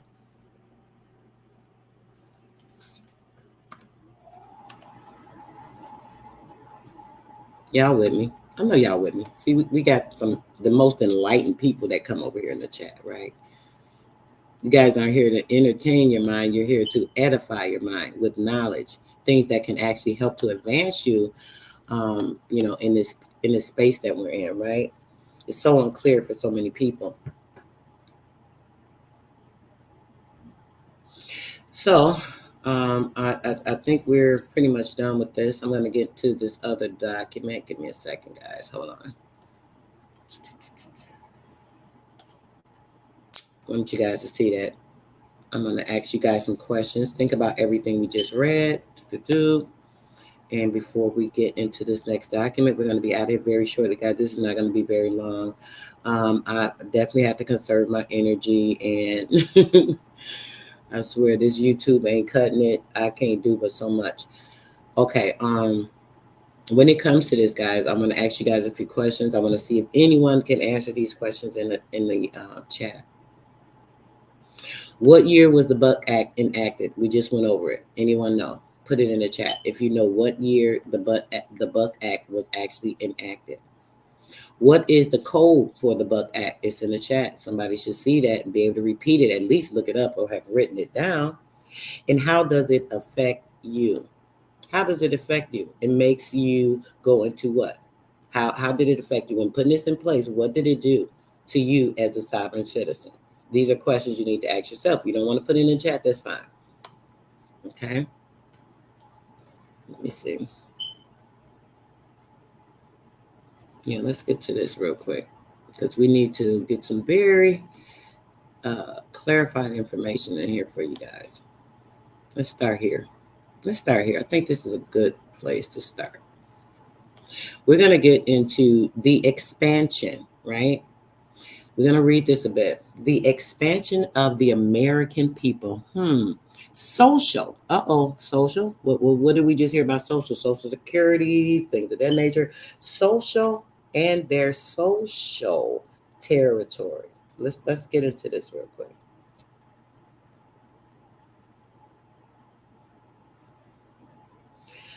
We're going to start at chapter 3 in this book. I want you guys to hear this information pertaining to what we're just going over, right? Alien people in the English colonies. Let's go. Chapter 3: Alien peoples in the English colonies. Colonies are naturally of slow growth, especially when separated from the parent country by an ocean's expanse. One is not surprised to find that fully 100 years elapsed after colonies were permanently planted in the New World before they had expanded sufficiently to cause a struggle for territory between the nations they represented.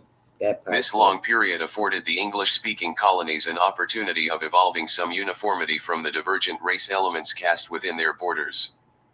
Not only had Germans, Scotch-Irish, and French found a refuge and home under their liberal government, but the Dutch and Swedes occupied land within the limits claimed by the English by right of discovery. The Netherlanders had gained a foothold through their instinct for trade.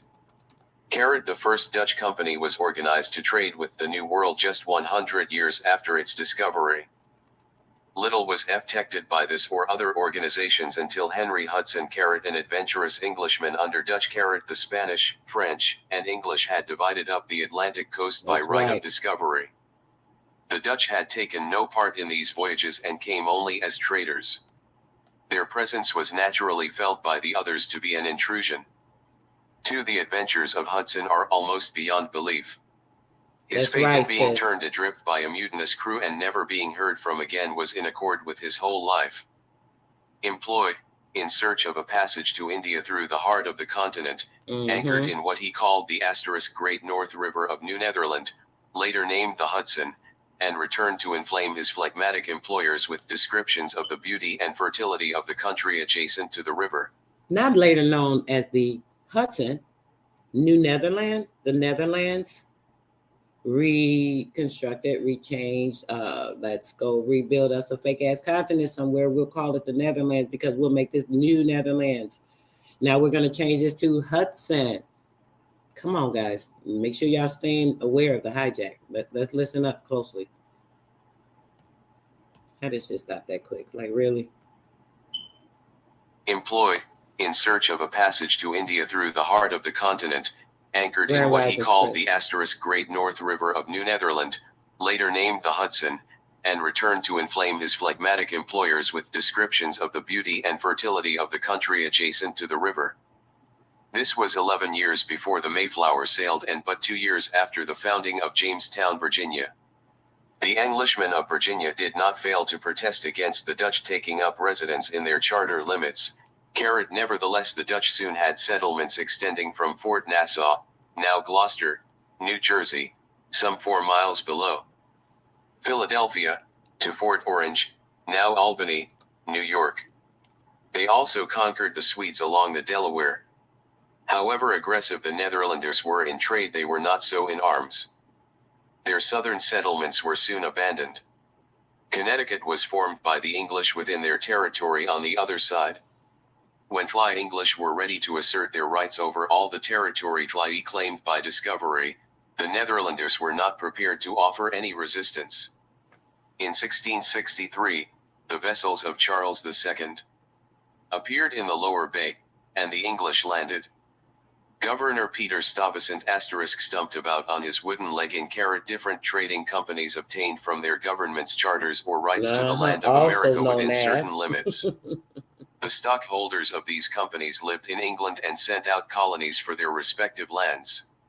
Stuyvesant had lost a leg in the service of the Dutch West India Company.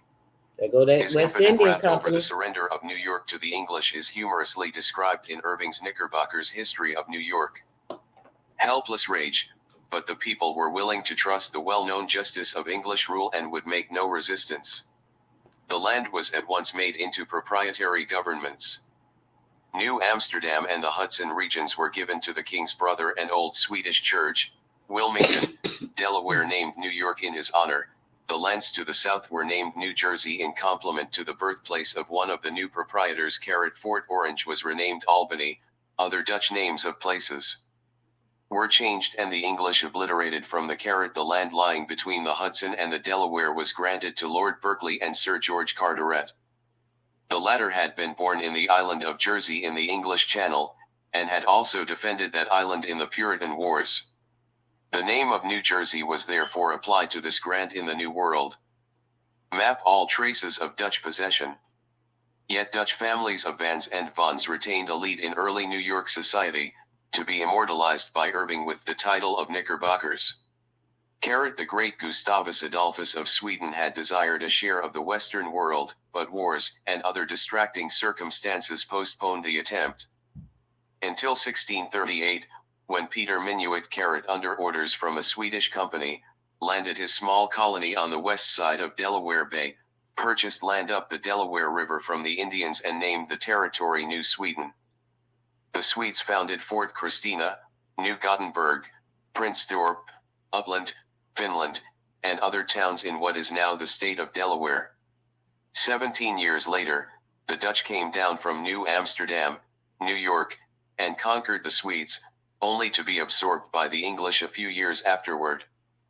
In 1681, Delaware was included in the grant to William Penn. The Swedes enjoyed the toleration of the Quaker government and gradually became incorporated in the families of Delaware and adjacent states. Listen to that again. Pietersen, Listen again. In 1681, Delaware was included in the grant to William Penn. The Swedes enjoyed the toleration of the Quaker government and gradually became incorporated in the families of Delaware and adjacent states. Pietersen. The term Knickerbocker arises from the nom de plume or name assumed by Irving in writing his * History of New York. Let's go. The colonial Springer, Paulson, and Hendrickson. The colonial governor of Pennsylvania was always the governor of Delaware. She was usually styled the three lower coimties. Springer, Paulson, and Hendrickson are examples of these family names still to be found in those parts. The Germans also found a place in the English possessions, but with them the English had no such contest, since they came not to gain empire or trade, but to find freedom from warring Europe. Anyone conversant with the Teutonic love of home and quiet must admit that only a powerful reason could have driven the people of Germany to exile and the hardships of a new country. For almost a century Germany had been the fighting ground of Europe.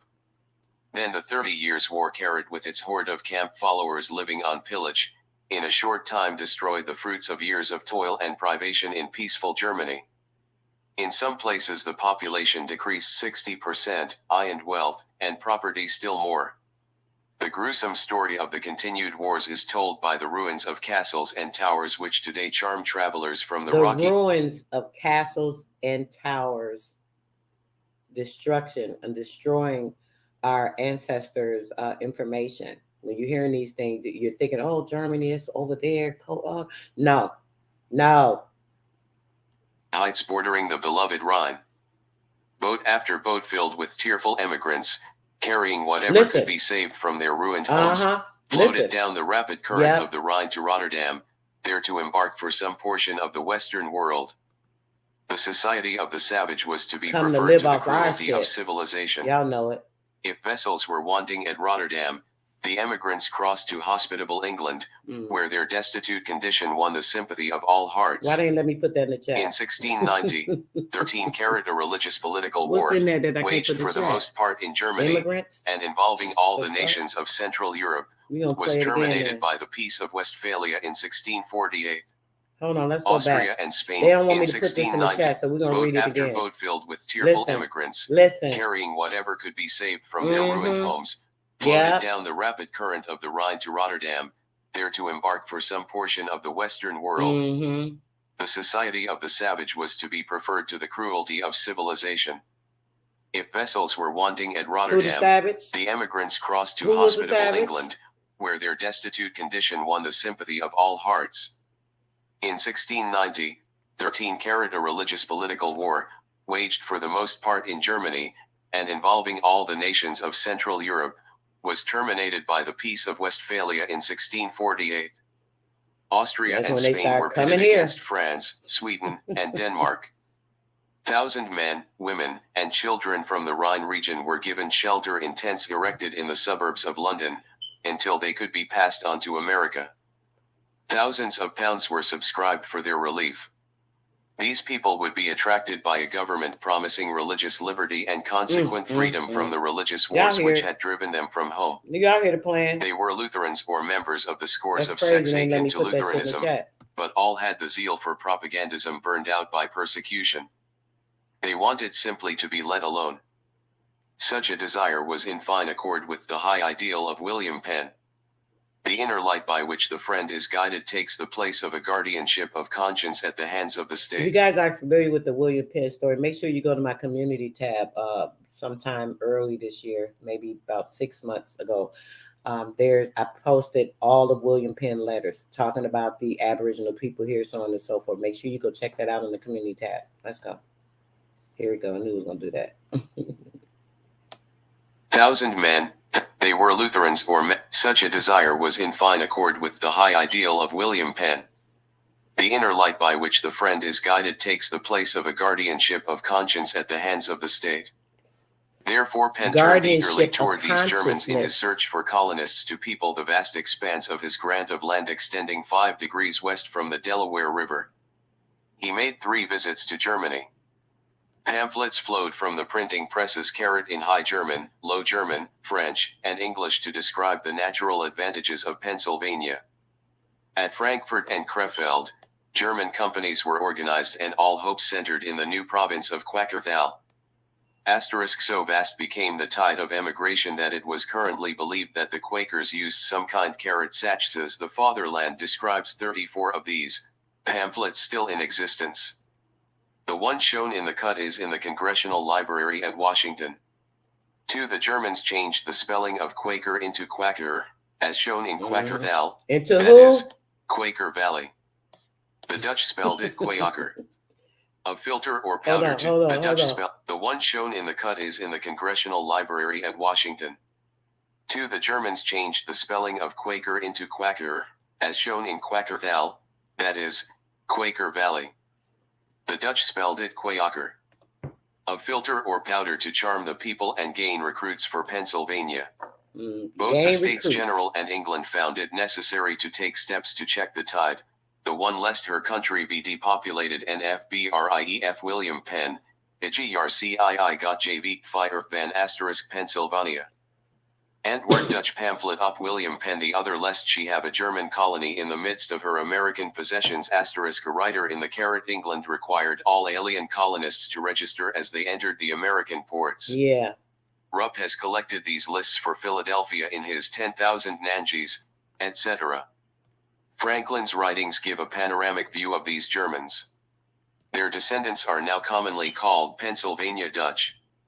Columbian Magazine, German, January, Dutch, 1789, Yugoslavian, all the same gives shit, an interesting right? view of the Pennsylvania All Germans. the same thing, right? Those first coming migrated from the The Palatinate, Jays. from We don't want to say Alsace, the name because I don't want to be an Swabia, anti-Semitic Saxony, person, and Switzerland. even though I'm But every Semitic principality myself. is now represented in the state. They brought with them only a few pieces of gold or silver coin, a chest filled with clothes, a Bible, and a prayer or an hymn book. Many bound themselves or their children for 4 to 7 years to pay their passage. They are chiefly farmers, also weavers, tailors, tanners, shoemakers, comb makers, smiths of. Many bonded themselves. Many bonded themselves with children. I ain't gonna move to somebody tell me in the chat what they mean when they tell you they bonded the children and themselves. What does that mean, guys? Anybody know what that means? Just take a wild guess. Let's go. Somebody take a wild ass guess. What do they mean when they say many bonded themselves and their children for 7 years to pay their passage? What do that mean? What do that mean? Somebody in the chat. Let's go. What do it mean? What do it mean, y'all? What do it mean, y'all? What do it mean, y'all? I know y'all ain't lost. Come on now. Somebody got to know. I really want to know who don't know what the hell they talking about. When they say they bonded, how many times have we gone over what a bond is? What is a bond? That's right. Come on, Phoenix. That's right. That's right. Says frauds. The term quacks. Right. Says quacks. Yes, sis. There you go, sis. That's what's up. See, Phoenix, I knew somebody like, what's sister saying? Someone's like, she's saying, what do they mean by this? That's slavery. Yeah, the freaking slavery around this beat. Indentured servitude around this piece. Slaves around this piece. They bonded themselves and their children for 7 years. Do y'all get this? Okay, since there's only a few replies, let me explain this to everybody that's not really getting this. I want to make sure you guys comprehend this, right? The comprehension is very important when it comes to the pertinent knowledge of things that are going to come through as points of light. So, check this out. We know what a bond is. If not, I want you to go look up what a bond is. I ain't gonna even get into it with you because we don't went over this stuff. What is a bond? We know what a bond is. That's the value in the word. Themselves, they bonded themselves or their children for 4 to 7 years. Now, mind you, I want you to take this key point.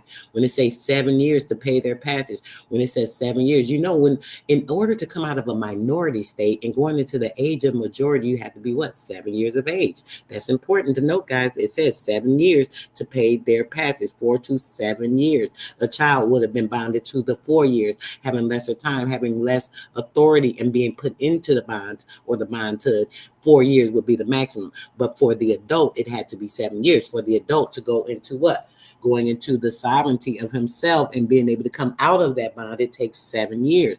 Okay, that's the same bond that they put on you when you are born, which is what? The birth certificate, the bonding certificate, the BC, the birth certificate, that same bonding certificate. Because when you're 7 years of age, you can now what? You can rectify that birth certificate, right? You can do what you need to do with that because you're now at an age of over the minority, of majority, because you have the sense. A 7-year-old has enough sense to know what's going on. So if you have enough sense to really know what's really real, you can actually come out of that. Or, you know, being that you are a parent that is in a sovereign state of mind, the living man and the living woman, you can bring your own damn child out of that if they're 7 years old. You know that, right? Yes, let's take them out of that. Let's get their status corrected and make sure we handle their business, because at 7 years of age, you can do that. This is so freaking important, guys. Make sure all this stuff is tying in. I hope y'all really paying attention. We're talking about the data breach of the American people, the immediate breach. We're talking about the most savage world breach of all time, of the DNA cells and structure of the American people, putting them into nativity bond certificates and birth certificates and social security, social credits that are going into a system of servitude. I don't know if that's making sense. Let me check with the chat as this plays. All kinds: butchers, bakers, paper makers, watchmakers, and sugar bakers. In settling, they always provide large and suitable accommodations for their horses and cattle, before they lay out much money in building a house for themselves. They prefer meadowland, and clear their fields by removing the trees instead of girdling them. This causes a saving in broken plows over the usual custom. They also practice economy in using stoves instead of fireplaces, in keeping their houses warm in order to save food, and in feeding their horses so well that a German horse was known in every part of the state. Come up, bro, if you can. I don't know if you're driving. Their fences are high and sufficient to protect the crops. Come up for a minute, Negro. The usual diet of the English residents before their coming had been beets and turnips. The Germans added salads, onions, and cabbage, the last of which they make into carrot sauerkraut / they bring these vegetables into Philadelphia in large and strong wagons, covered with linen cloth, and drawn by 4 or 5 large horses of a peculiar breed. It is no uncommon carrot thing to meet in one day from 50 to 100 of these wagons on the Lancaster and Reading roads. The Germans live frugally, eat sparingly of animal food, and rarely use distilled spirits. Yo, oh my God. Their furniture is plain and useful. Sis, is you working? You probably working. Damn. Listen, sis, on that, right? Damn, that's so. It's like 2 things I want to hit on. Something New Growth just said and what sis just said. I keep telling y'all, people be like, "Oh, the Bible, the Bible is like your information. Only if you understand and know the law, you're gonna be able to see all these stories that you're talking about. Jesus at 7, being born again. When you talk about Jesus, Grandis, brother, 1 second. When you talk about Jesus being born again, the resurrection, right? That's a dead man coming to life, right? Because the straw man is the dead man. And once you resurrect that and you bring yourself to y'all, this story is, man, hold on, sis. Brother, peace and love. You already know. How you doing this morning? Peace. Sister, grand rising to you. Damn, it feel good to be Aboriginal. Yes, sir. Yes, sir. You know, solid through it all, 10 toes down, in the trenches as usual, improvising off whatever they throw at me, because I know from what my final studies and research led me to is that the war never ended with us, with my peoples. Only thing changed was our identity, and you know what I'm saying? You see how that's been going for us for the past 100 years with this African American and Black concept. We're looking at all our so-called leaders, and it led me to believe that that is not a play no more for us to put one person to speak for us in front of a mic and, front of the TV, because we see that. That's why I put Hollywood. That's why I threw that out there about Hollywood, this whole imagery thing, this image is so detrimental. That's why I'm saying we got to check everything out the door. Everything has been disrespectful ever since the birth of a nation and roots. Yeah. People have been disrespecting us publicly without, some have not probably been feeling this. That's why we got a division between the haves and the have-nots. The people having money, they feel like, the boulets and the ones that's gatekeeping certain things, they feel it's not an effect to them because they're living in above high society in their mind. Well, we're supposed to be in our minds as well. But they got our minds and the ones that was born up out of those military hospitals, hospital wars, whatever. The ones that ones where we received our birth certificate, like the general hospitals. That's what I call, in LA, we had the general hospitals. They're every general hospitals everywhere, brother. Exactly. Because all 50 states. You know what a general is. So it's the conducting and controlling the general hospitals. Most of the general hospitals were the first initiates of this programming that we're going over, and the birth certificate and the social security system, right? So this is what these general hospitals are. They were like militant. When we see these, what do you call it? The camps or whatever for these military sites and stuff. That's what they kind of were. Yeah, and it's like everything is connecting. Everything's connecting to me personally and privately, but I'm speaking on this public platform, which everything is really public, as far as the assassinating of our identity, our character, how the way people see us has always been public, but we express private as a as a thing to do. We got to go private, but we have been private. We've been private so long that this is why all this stuff is happening to us in the openly, because we've been so privately and so sectioned off in our own little section, our own tribes. That's why I learned one thing, Sister. I learned one thing about what our ancestors had left behind for us. And when I read me and the brother was Real Rap, before all this bad shit came out about him, whatever, people disrespecting him with all this shit. But we both was like doing a bill, and we both came out and figured out the organic constitution. We the one brought that to the scene, that there's a constitution before the constitution, that there's a organic constitution. Right. And it said Indian. And that's why I've been pushing from day one, because I'm getting above all that wordplay. Every time we throw something out there, there's always a rebuttal of somebody with some negativity, but they don't have nothing positive to replace it with. When you try to bring solution, people shoot it down, but they don't have nothing to bring back to say after they shoot that down, what's next, what's for us. So everyone, people in the community has been trying to build together, but we always have this pushback. Let's stop there, brother, real quick. Okay. I'm sorry. That's the problem. The people have not been coming together in the community, brother. It's nothing but separation in this community. Ever since I've been in this community, I've seen nothing but separation. You can try to build with people. You can try and do. It's always some type of issue. People choose to have issues. Let me say this, brother.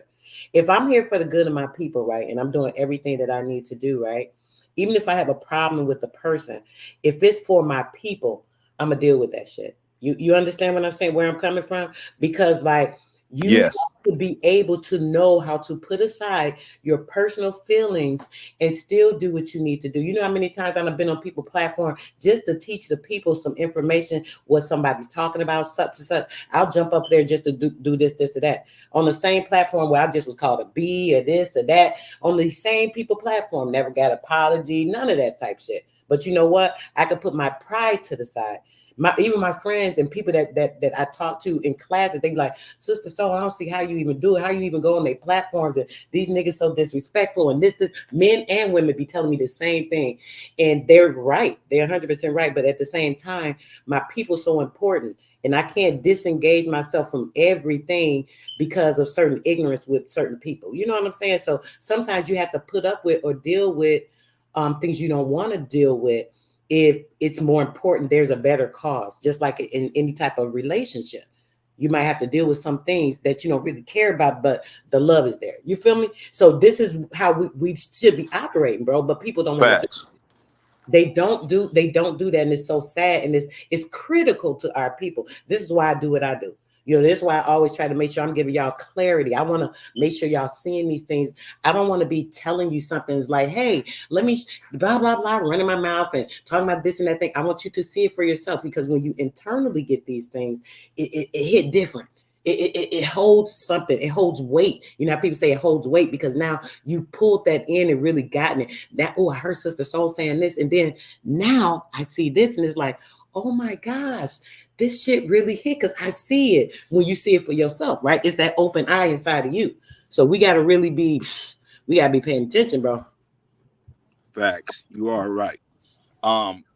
Yeah, so the information, you know, we got to keep pushing it, regardless of the pushback, the rebuttals, the disrespect. I know I've been observing how we've been getting divided. You absolutely, but we have had people like myself come in with solutions and information, and that's what all it's about. You know, it ain't about my personality, it ain't about my character, but we know, and we have seen our so-called leaders get taken down behind closed door, private shit.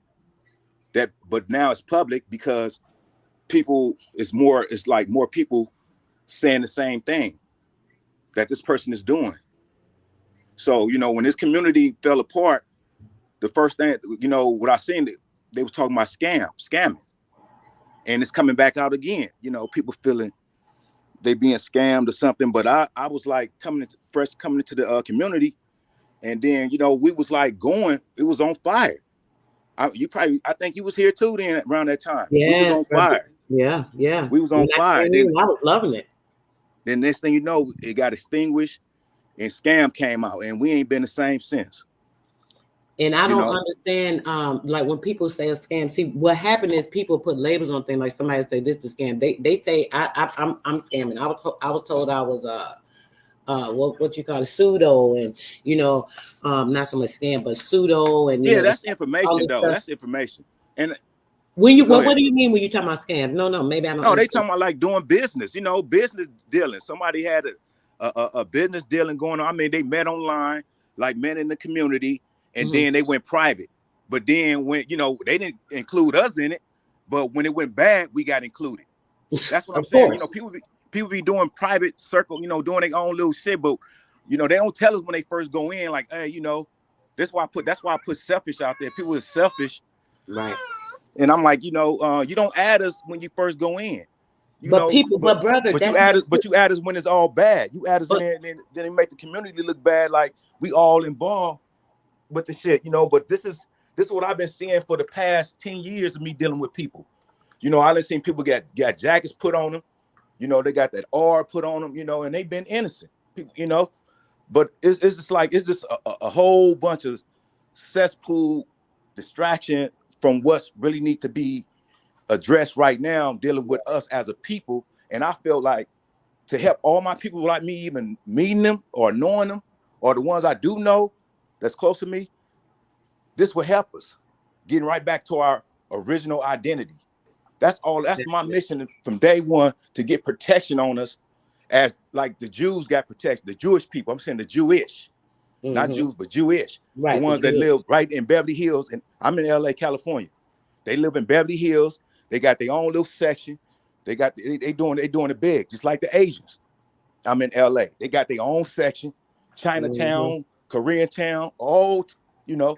But we out here with Crenshaw, and they just knocked Nipsey down. So, and they just took the mall from the other brothers that had the Crenshaw mall. So we ain't got no more Negro businesses or Indian businesses, how you want to call it. I'm calling it Indian. It's Indian business. We ain't got nothing up in here no more in California. It's all African, whatever business, or Korean business, Asian business, Jewish business, Mexican business. Pushing us out as they always do. From, you know, this is what they do. And but we being distracted. That's why I put primitive out there. We being distracted. Brothers still trying to find themselves, trying to say, "Oh, I'm first." We been here all over the world. That shit don't mean a motherfucking thing. It sure don't. What you gonna do? We ain't got no protection on us. We ain't got no protection on us right now.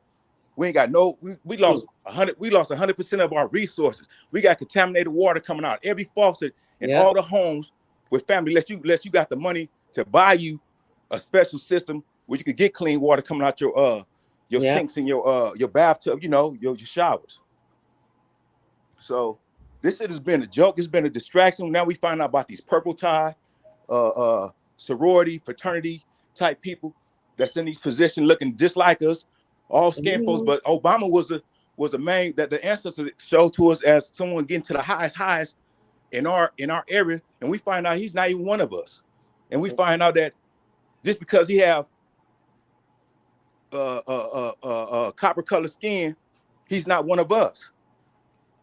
You know, everything is revealing itself, but we still on this primitive shit. Every time we saying that we got to go back and see our oh, that's an Indian. You look at them back in tribal gear. What the fuck? This shit is making me. I'm starting to get sick of it. Why the fuck But we got to show let those me type say of pictures? something about that, brother. Let me say something about that. That's why that's what I wanted to bring you up for.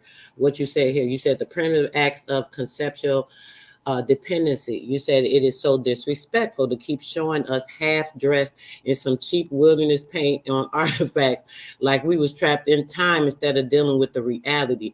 Now, it's two things I want to say about what you said, right? Mm-hmm. To me, I see it as this, right?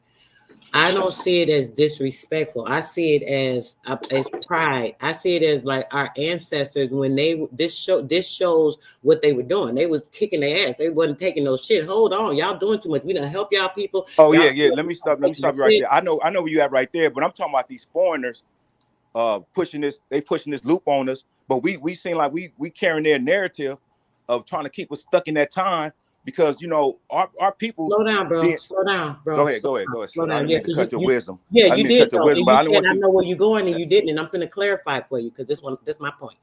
What I wanted to say on what you're saying, right? You saying primitive, right? You saying it's primitive, showing us. You say you think it's disrespectful in the half dress. No, I don't. I see it as that's what we're supposed to be doing. Shit, every day we should be walking around just like they was fucking dressed. I'm sorry, bro. I mean like that, but I'm just saying you see how them pictures of showing us how we was. That's We a looking different like time, and I don't this, even think that's really. bro. I think that's a different time, and that's putting us You gonna way, really keep way cutting back. me off? You gonna keep cutting me the F off? Hold I'm on. sorry, I apologize. You did it three times, and then you argued with me about like, I ain't liking that. I mean, I'm sorry. it don't matter about whether you like it or not, bro. I'm making my point. What are you saying right now? See, this the thing with men. This why I apologize. Let's not even go there. Let's start over. I apologize. Let's please do that. I'm gonna give you another chance. That's 2 times you did it. So let me finish my point, brother, because it's important to me whether you think it is or not, whether you care what I'm saying or not. So let me finish, okay? All right. So what I was saying was we should be doing this and dressing like this every day. Y'all look at it as primitive. I look at it as like they was at war. That's the only time our people did that. They always show these pictures saying, oh, they was doing this to fight. They got the head dress on this. You know why? Because when they put that shit on, they mean it's wartime. Somebody asked about the get got. Right now, we standing up for our shit. Not right now, we ain't taking no bullshit. We about to come at y'all ass. That's what our people was doing in these primitive looking pictures you're talking about. So for me, right, I felt like if we were doing this shit, dressing like this every day, like literally, imagine our people dressed like that today. Everybody going out like we ain't taking no shit. Who gonna say something? Who gonna do something? And our people was in the spirit of our people at that time because wartime. It's wartime right now, bro. You know we in war. Did you think we was at peace, or they talk about days of war, wars over here? These fake ass wars they be creating to steal money and shit out of our trust. But when it comes to the real wars, who's the war against, brother? Every day on this soil, our people, right? Absolutely. Okay, so don't you think we at war right now? I think we at war every day. And absolutely. When our people, our ancestors were dressed like that, right? They meant we at war. So maybe we need to be sending a message to people. Like that's just my aspect on that part. I just want to say that, right? Now I know people ain't even with that. They'll be like, "Oh, sister so talking some crazy ass." Who gonna be? I already know, cause y'all ain't with me. Shit, cause see me. But I feel you though. I feel you. I've been there. Okay, hold on, slow down. And then you said, what's the other part? You said the artifacts. So the artifacts is important. You know why? All the artifacts and things, they have power. They have certain energies and stuff. This is why our ancestors built them. And they had them. They gave certain energy. I'm gonna find this video in a second, and I want y'all to see this video. Based off remember what I'm saying to y'all in this video I'm finna show y'all. It's a little series that this guy is doing, talking about like the ancestors and stuff. It's wild, but it's fly. I ain't gonna even lie. I'm definitely gonna play it. But this right here, when it comes to these artifacts and things, they have power. This is why they conceal our stuff and keep it from us. Those things are so important, so on and so forth. I just want to say that. That's the only second thing I want to say on what you said. Now go ahead. What you want to say? Yeah, I was just saying about the, I feel it's a distraction, but I get what you're saying about the war, but all that is mental. It's an image, and we don't have to put nothing on to make these people feel us. We didn't done that, you know. Yeah, we don't, but they ain't doing it. You cut me off now, huh? Right, yeah, I am cutting you off now because we ain't gonna keep talking, bro. So now we should be hold on, even. slow down, and I'm gonna cut you off. No. Yeah, bro. You about to go if you don't slow down for real though. Slow down. I'm trying not to be rude to you because you already been rude to me a couple times. So slow down. What I'm saying to you is I'm up here building on something. I'm reading a book. I asked you to come up for a question. We ain't finna have a whole lesson on back and forth what you saying. That's not what this was about. That's all I'm saying, bro. I'm about to, finish what I was doing. I appreciate you coming up, but this ain't that. I just want to, go on what you, speak on what you said, give you a chance to explain what you were saying on that and what I saw in it. And that's pretty much it, bro. I don't want to do a whole lesson on it. You're correct. Okay. I didn't want to go too deep in it either, but all right, well, great. I appreciate you coming up. We good. All right, I'm going to get back to the book. I appreciate you. Bye. All right. Themselves in winter with light feather beds instead of blankets.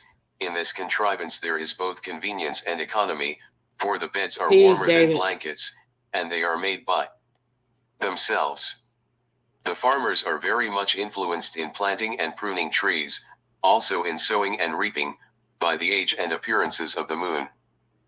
Francis Daniel Pastorius Carrot, a German Quaker, from Westphalia, planted his scripture-governed Community Whittier's Pennsylvania Pilgrim, where the simple lives of Francis and Anna Pastorius are described.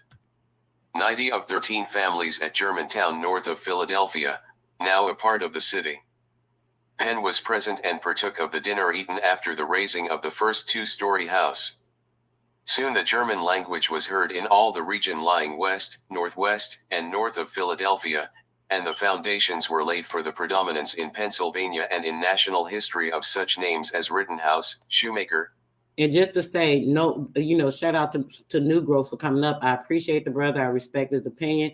I like what he put in the chat because it made me think of how I felt about it. So I just wanted to go on to that. I didn't want to get into a whole conversation, keep going. And I know the guys, when they get so passionate, they want to keep going and going and going. And it's going to distract the message I'm trying to finish with this book. And I want to get off here because I already been on here for over 2 hours, so that's all out of respect. I'm a little tired. I already told y'all earlier, I'm a little tired, so I just didn't want to do that. So all respect to the brother. I love the brother too, peace to him. He can come up another time, that just wasn't the time to keep going on and on because I see he wants to have a lot more to say.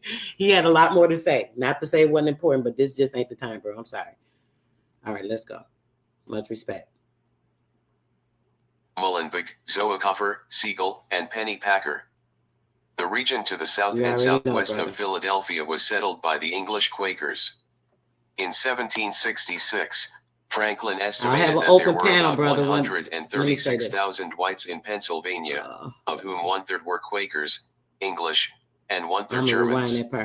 Bro, I'm going to do an open panel. Make sure you come up when I do an open panel. I haven't done one in a while. I'm going to do an open panel, and then you can come up and explain, a few things that you want to talk about. But this today, I really want to finish this out because remember, I was showing a video on the Pennsylvania thing, Then this, I definitely want y'all to, hear this. And I'm going to rewind this part, but this is important. Before I get out here, I want to finish, brother. Out of all respect, because I know you want to keep talking. I could have kept talking, but yeah, just know.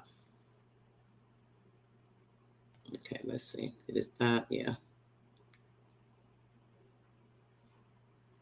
90 of 13 Francis Daniel Pastorius Carrot. 90. Soon the German language was heard in all the region lying west, northwest, and north of Philadelphia, and the foundations were laid for the predominance in Pennsylvania and in national history of such names as Rittenhouse, Shoemaker, Muhlenberg, Zoekofer, Siegel, and Penny Packer.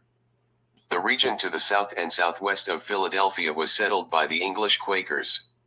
In 1766, Franklin estimated that there were about 136,000 whites in Pennsylvania, of whom 1/3 were Quakers. All right, guys, I'm going to step away for a second, but I can hear.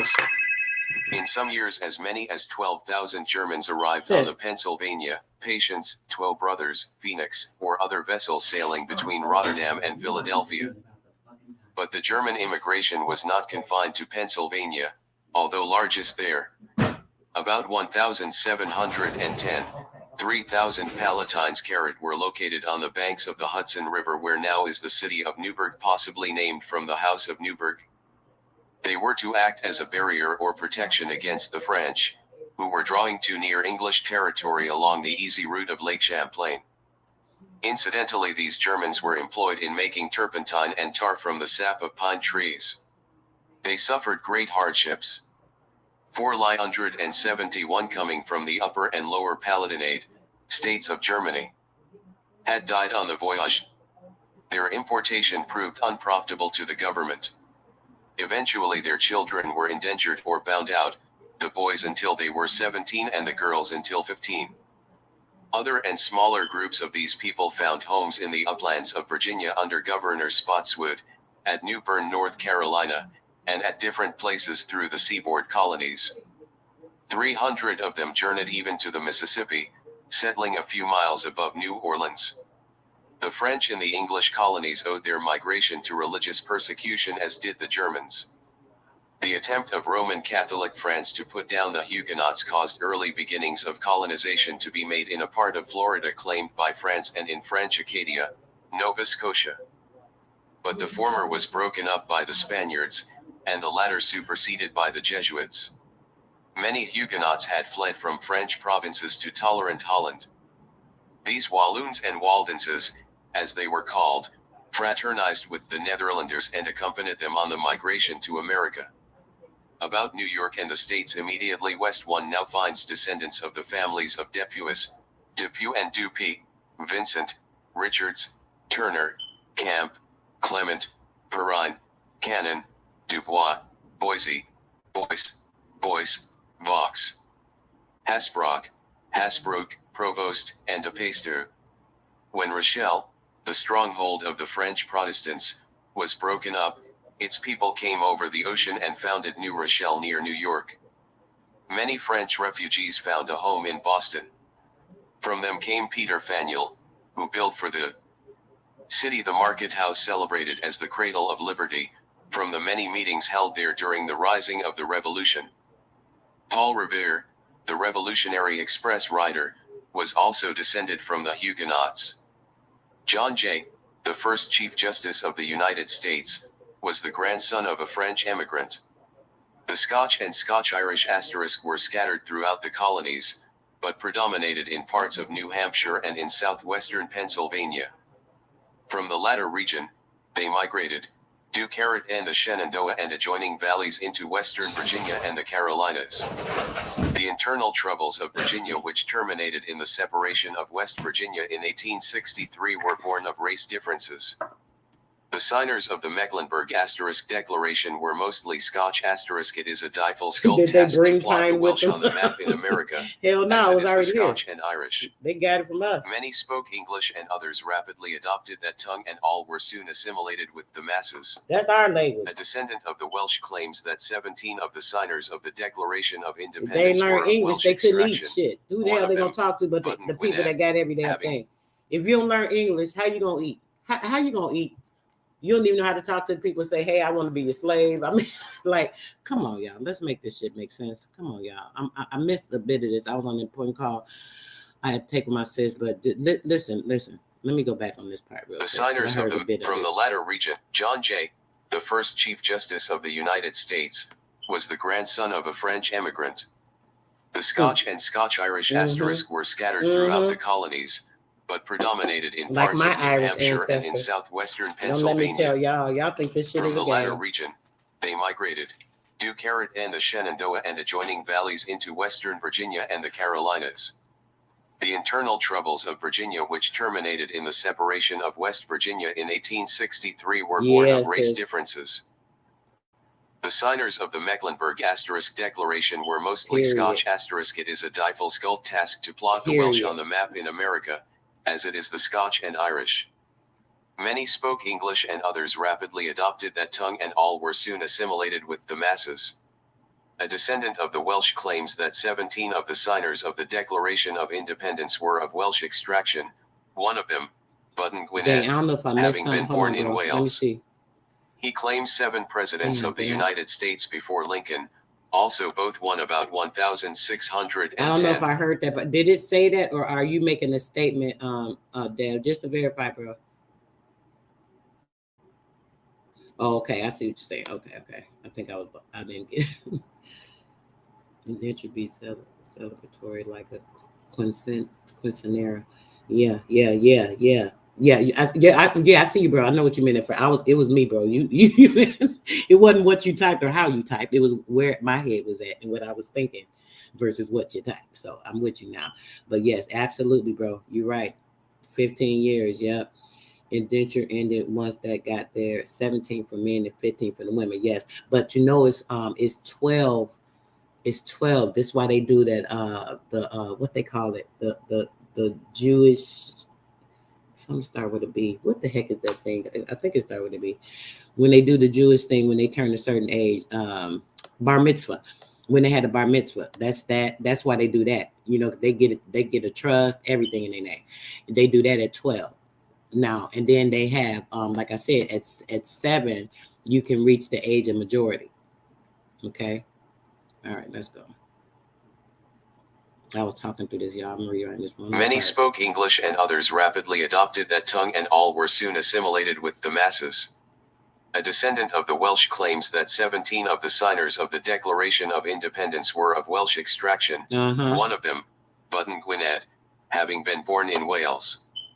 He claims 7 presidents of the United States before Lincoln, also both won about 1,610, after repeated rebellions on the part of the Irish Roman Catholics.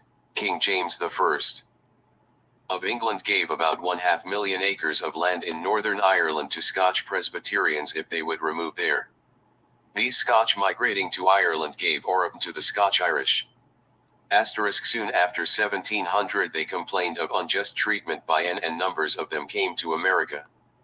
They were generally Presbyterians, as were the other Scotch who came to America for the sake of religious freedom. Over a year before the passing of the motion for independence by the Continental Congress, the citizens of Mecklenburg coined North Carolina, reasoned that the king and parliament by their own actions had freed the colonists from all allegiance. The Adamses, Jefferson, the Lees, Robert Morris, Harrison, and Hopkinson *. This process of assimilating different nationalities continues in the United States to this day, although the foreign nations contributing have changed from time to time. A new country possesses powerful absorbing qualities. A new type has been created, the energetic, courageous * American, who exhibits some traits of each of the parent peoples and all the traits of no one of them. Parent people. A much more local spirit characterized the people in colonial days, as we shall now see in examining their conditions and surroundings. The Reverend Dr. West, in a pamphlet containing an address at the laying of the Comer stone of a church in Philadelphia, 1857. NKW Amsterdam, NKWYOKK, in 1673. Chapter 4 Life in the English Colonies in America. The population of the American colonies under English control was estimated in 1750 at but little over 1 million, not nearly so many people as are now found in one of our great cities *. They were scattered in isolated communities about some bay or inlet or on some navigable water. They had little in common and but slight means of communication. In many instances the race differences noted in the preceding chapter acted as a decentralizing factor. Proportionate representation was unknown to the colonists and no occasion for taking a census arose. In some places there was a strong antipathy to any numbering of the people, because it was supposed to cause illness. Estimates or guesses at the population of the colonies were reported at different times by the royal governors. The first 2 columns of the following table are taken from these reports. The third is an estimate made by the delegates in the Continental Congress for the just distribution of the financial burdens. The last colon is the first census of the United States, 1701. 1750, 1783. Obviously, the columns are being read different. 1790 New Hampshire. 10,000, 30,000, 52,708, 140, 1,885 Massachusetts, 70,200 and 20,200 and 24,427 378,787 Connecticut 30,100 and 32,000 and 91,237,946 Rhode Island 10,000 35,000 32,318 68,825 New York 30,100,128.243 340,120 New Jersey 15,000 60,000 83.358 184,139 Pennsylvania and Delaware 20,200 and 50,000 Penn 205,189 434,373 Delaware 22,443 59 C96 Maryland 25,000 *85, 660 141.517 319,728 Virginia 40,000 85,256,487 747,610 North Carolina 5,045.000 109,006 393,751 South Carolina 7,000 30,000 96,183 249,073 Georgia 6,000 13,000 and 30 82,548 Pennsylvania and Delaware were counted together until the Revolution. Georgia was not founded until 1733. 48.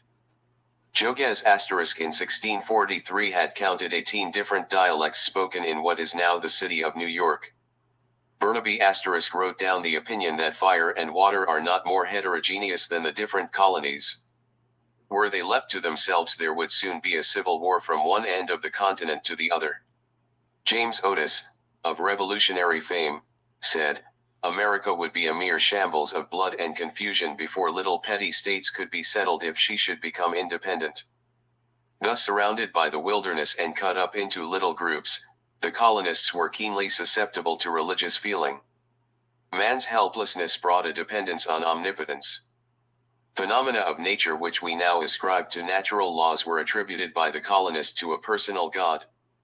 When a gallery in Jonathan Edwards's Carrick Church fell, Edwards said that God so arranged the place where every stick and beam should fall that no one in the house was injured. When the Great Revival of 1736 brought on the convulsions commonly called the jerks, Edwards refused to believe they were caused by Carrot, a French Jesuit, who went as a missionary among the Huron Indians in 1636. Being *ed by the Mohawks, he escaped to New Amsterdam, where he wrote his description of the New Netherlands. Later he voluntarily returned to the Mohawks and was killed as a worker of bad magic. His writings may be found in the publications of the New York Historical Society. To an English traveler who left his comments in Travels Through the Middle Settlements in North America, in the years 1759 and 1760 *, it was first published in London in 1775. * There is a life of Jonathan Edwards in the American Really Carrot Us Leaders series. A larger book is D. White's Life of President Edwards. He was for almost 25 years pastor at Northampton, Massachusetts. Soon after accepting the presidency of Princeton College, he died of inoculation for the smallpox. Mental excitement, but ascribed them to a personal devil agonizing the body in leaving it. Books were few, religious papers almost unknown, and the congregation depended on its preacher for aid and instruction. It was the day of powerful preaching. When Jonathan Edwards preached his sermon at Enfield, Connecticut, on * sinners in the hands of an angry God, an eyewitness said that sinners actually clung to the pillars supporting the gallery to keep themselves L1. KG1AC, POEM, Eucharit George WHITEFIE La Haydeno on Fufteral stanzas from falling into the pit so vividly described by the preacher. So great became the lamentations of the convicted ones, that the speaker was obliged to request them to make less noise that he might be heard. Whitefield, of whom David Garrick, the play actor, said that he could pronounce Mesopotamia in a way to bring tears to Garrick's eyes, found a ready hearing for his remarkable preaching when he made his several missionary visits to America. Franklin found it impossible to resist his collection plate ***. A place of preaching was built for him in Philadelphia, and when he died in Newburyport, Massachusetts, an unusual number of the customary funeral stanzas was printed and sold. The church was the common meeting place. Whether in the solemn New England church or in the less reserved established church of the South, the religious gatherings gave almost the only opportunity in those lonely days of exchanging a bit of conversation. The Church and state were united in all save Rhode Island and Pennsylvania. The first representative body in America met in the church at Jamestown, Virginia. In New England it was not uncommon to hold the town meeting in the church. Since the church and state were united, the state used the church to prepare men for the next world. Thus the right to cast out heretics was asr/imed, and so arose the religious persecution all too common in colonial days. The horizon of life was purely local. Funerals furnished a kind of melancholy entertainment. Unusual interest was attached to executions, and the carrot in his different journals Whitefield has described the incidents connected with his journeys as missionary preacher through the colonies and his efforts to maintain an orphan house in Georgia. His connection with the Wesley movement caused many of the churches of the middle colonies to be closed against him. Franklin, who did not attend the regular churches, went to hear Whitefield, and in his autobiography tells how the persuasive power of the great preacher caused him to exchange the small coin he intended to give for a larger one, until when the plate was passed at the close he could not help emptying the contents of his pocket into it. Whittier's The Preacher contrasts Edwards with Whitefield. All right, guys, we're about to switch it up real quick. I want to switch it up. Actually, even before we start this going to be the really deep. So, like, really, y'all need to pay very close attention to this next information we're going to get into. But before we do that, actually, let me give you guys, show you guys this real quick. A quick little short video on some of the information we went over. And this, I think this is a good video we could play for that. And then we're going to get back into the document, right? Okay. Let me see, it's muted. Let me go back. Oh, I'm going to go back while it's not playing, I don't think. Okay. Ship pulls up to its bay on water, you are a slave. When you are born, you get a birth certificate. When a ship pulls up to its bay on water, it's called the birth canal. When they pull up, they get a certificate of manifest certifying all the products on the ship that bring into the country. When you are born in water, through the birth canal, you get a birth certificate, which is your certificate of manifest. This is because you are a product, and this represents your cooperation. This is why when you die, you're called a corpse. So when you get a letter and your name is in full capital letters, that is not you. That is the cooperation that you represent, and that is tied to you your whole life. When we were born into a copyrighted timeline, which is 2023, created by Pope Gregory in the 1500s, which he copyrighted. Therefore, on paper, we are born into a copyrighted timeline, and he owns our bodies, which is our corporations. You're a biological battery. This is when you get charged in a court, and when you get charged in a court, you go sit in a cell, a battery cell. This is why cities look like motherboards, because we literally are electricity. We are bought and sold on the New York Stock Exchange, and that's what your birth certificate number is. This is us at the very bottom, the debt slaves. Above us, you have the entertainment industries, government, education. All of this is to keep us down here. There's so much more that goes into this, people. Please follow for more. That's just a little clear understanding of what I keep telling y'all, what we've been reading this morning, just so you guys know what's going on. All right, let's get to this document so you really get it, because I got like 24 minutes. I'm going to read it this 20 minutes or so, and we'll be getting out of here, guys. I appreciate everybody that came through. Hope you guys, are getting this pertinent information and using it for your best self. Okay. Let's see. There we go. Put it up here. All right. Perfect. All right, let's go. Take it to the beginning.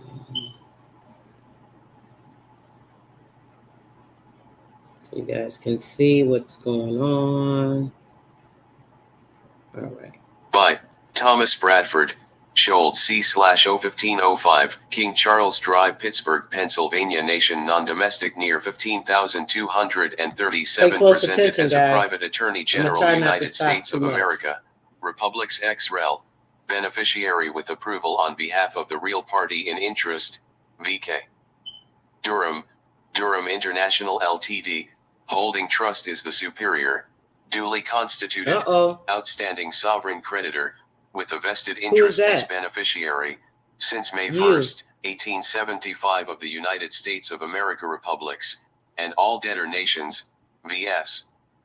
United States of America, US/UK Federal Reserve Banking System, the nation of Peru and all debtor nations, International Monetary Fund, I'm grabbing some drink, guys. I'll be right back. A/K/A the fund, all federal bureaus and instrumentalities, their principal, Elizabeth Windsor II, DBA Queen Elizabeth, DBA United States of America, as Arch-Treasurer for the Vatican, DBA is all. United States corporate domestic and foreign enemies, Jane and John Doe agents 110 million, XYZ corporations 1 to 10 million, and Red and Blue LLCs 1 to 10 million, and any and all agents, designees, nominees, assignees, operatives, companies, corporations, et al., common law and other, past and present, known and yet to be known.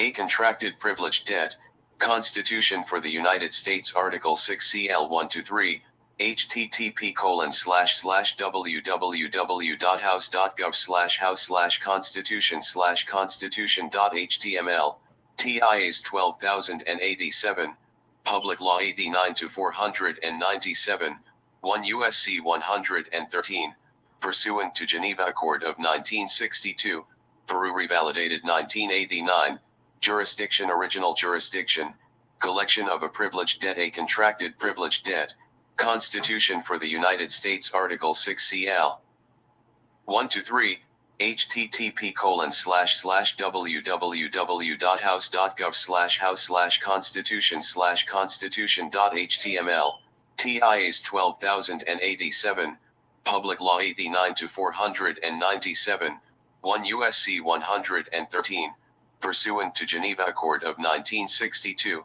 Peru revalidated 1989, jurisdiction original jurisdiction, collection of a privileged debt therefore, claimants notices the entire world that the jurisdiction of the District Court to the Federal Circuit to the Confederation, and the Court of International Trade *C. Directly below is hereby, when necessary at claimant's discretion, invoked to utilize its granted powers, and intercede on behalf of claimants, see John N. Perry vs.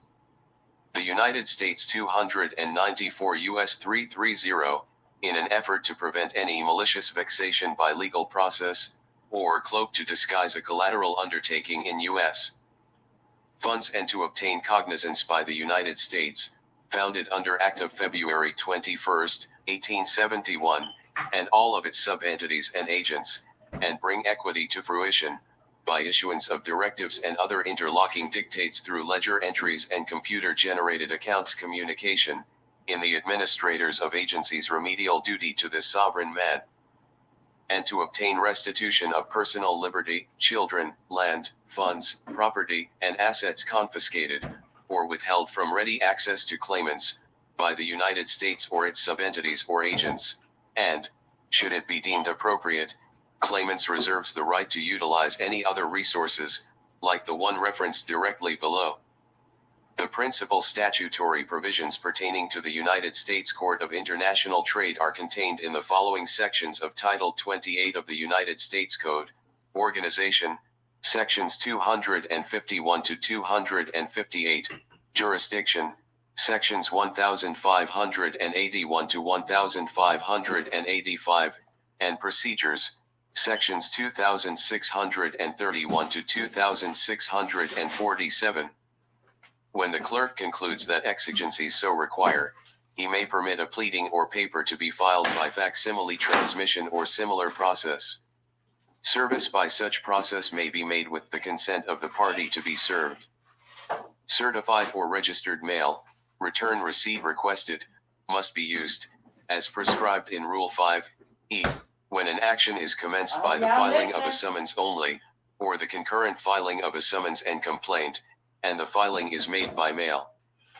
Collection of duly contracted debt authorized by the Peruvian legislature. Invocation of the Peruvian Constitution of 1862 for the constitutional authority to enter into the one-time only bonus 3,392 commodity contracts sold in New York, May 1st, 1875, recertified by Peru August 21st, 1989. http://www.theantechamber.net/vk-documents/doc-group-pg/g-page3.html owned by Donavina, Catherine, Durham, held in Durham, INTL. Ltd. Holding Trust. Y'all hear it? TIAs 12,087. Yeah. Title instruments. Yeah, I got the point. http://www.theantechamber.net/vk2009/documentation validation.htm equity holder of this debt assumed I by the thought y'all was United lost States 'cause I wasn't pursuant to over the here. corollary to the See? Monroe Doctrine assumed by invocation of See the how awesome Constitution y'all for are. the United States U.S. House and Senate 1906. Subsequent assumption suffered contractual interference 1907 and again in 1913 when Latin American debt remained unpaid and again December 24, 1919 when the U.S.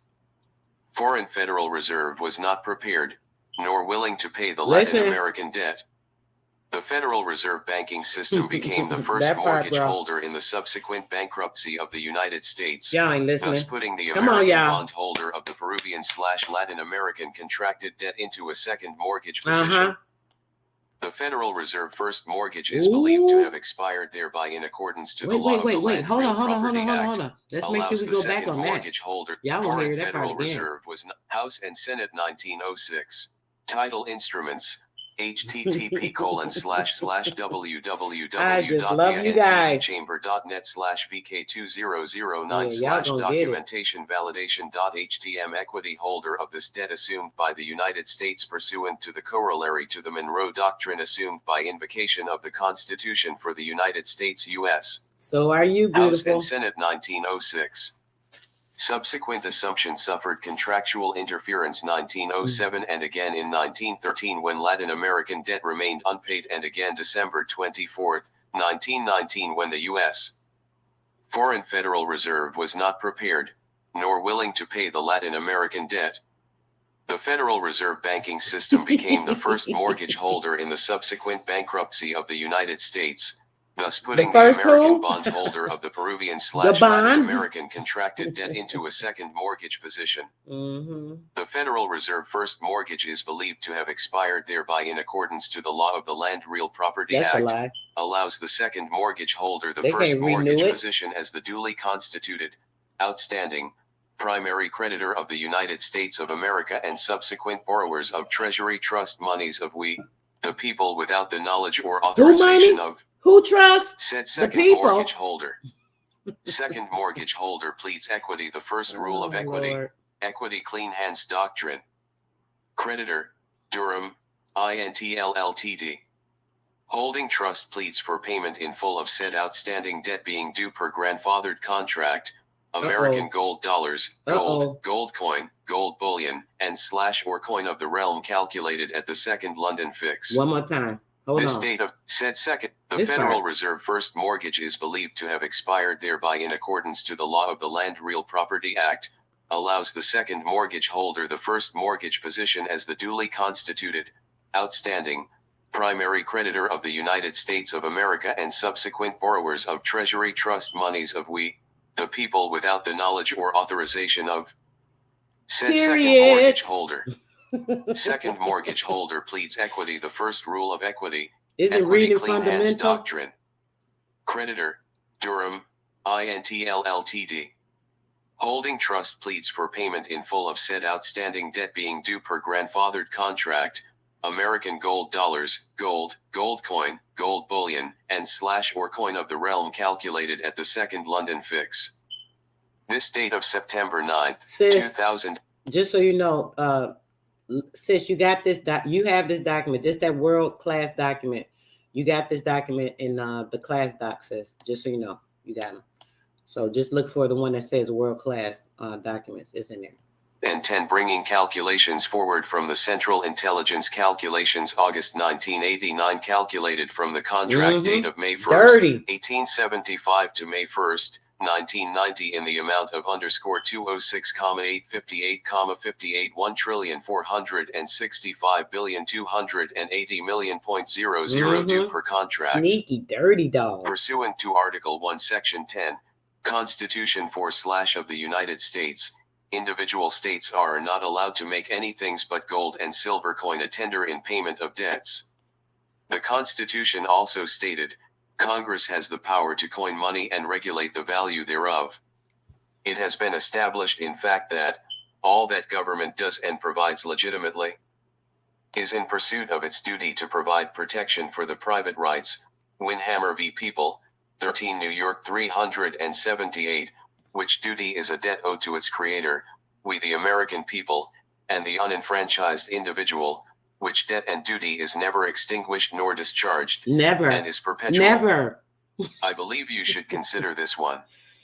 Constitutional question equity. Equity is held pursuant to 28 U.S.C. Rule 901. Subdivision B.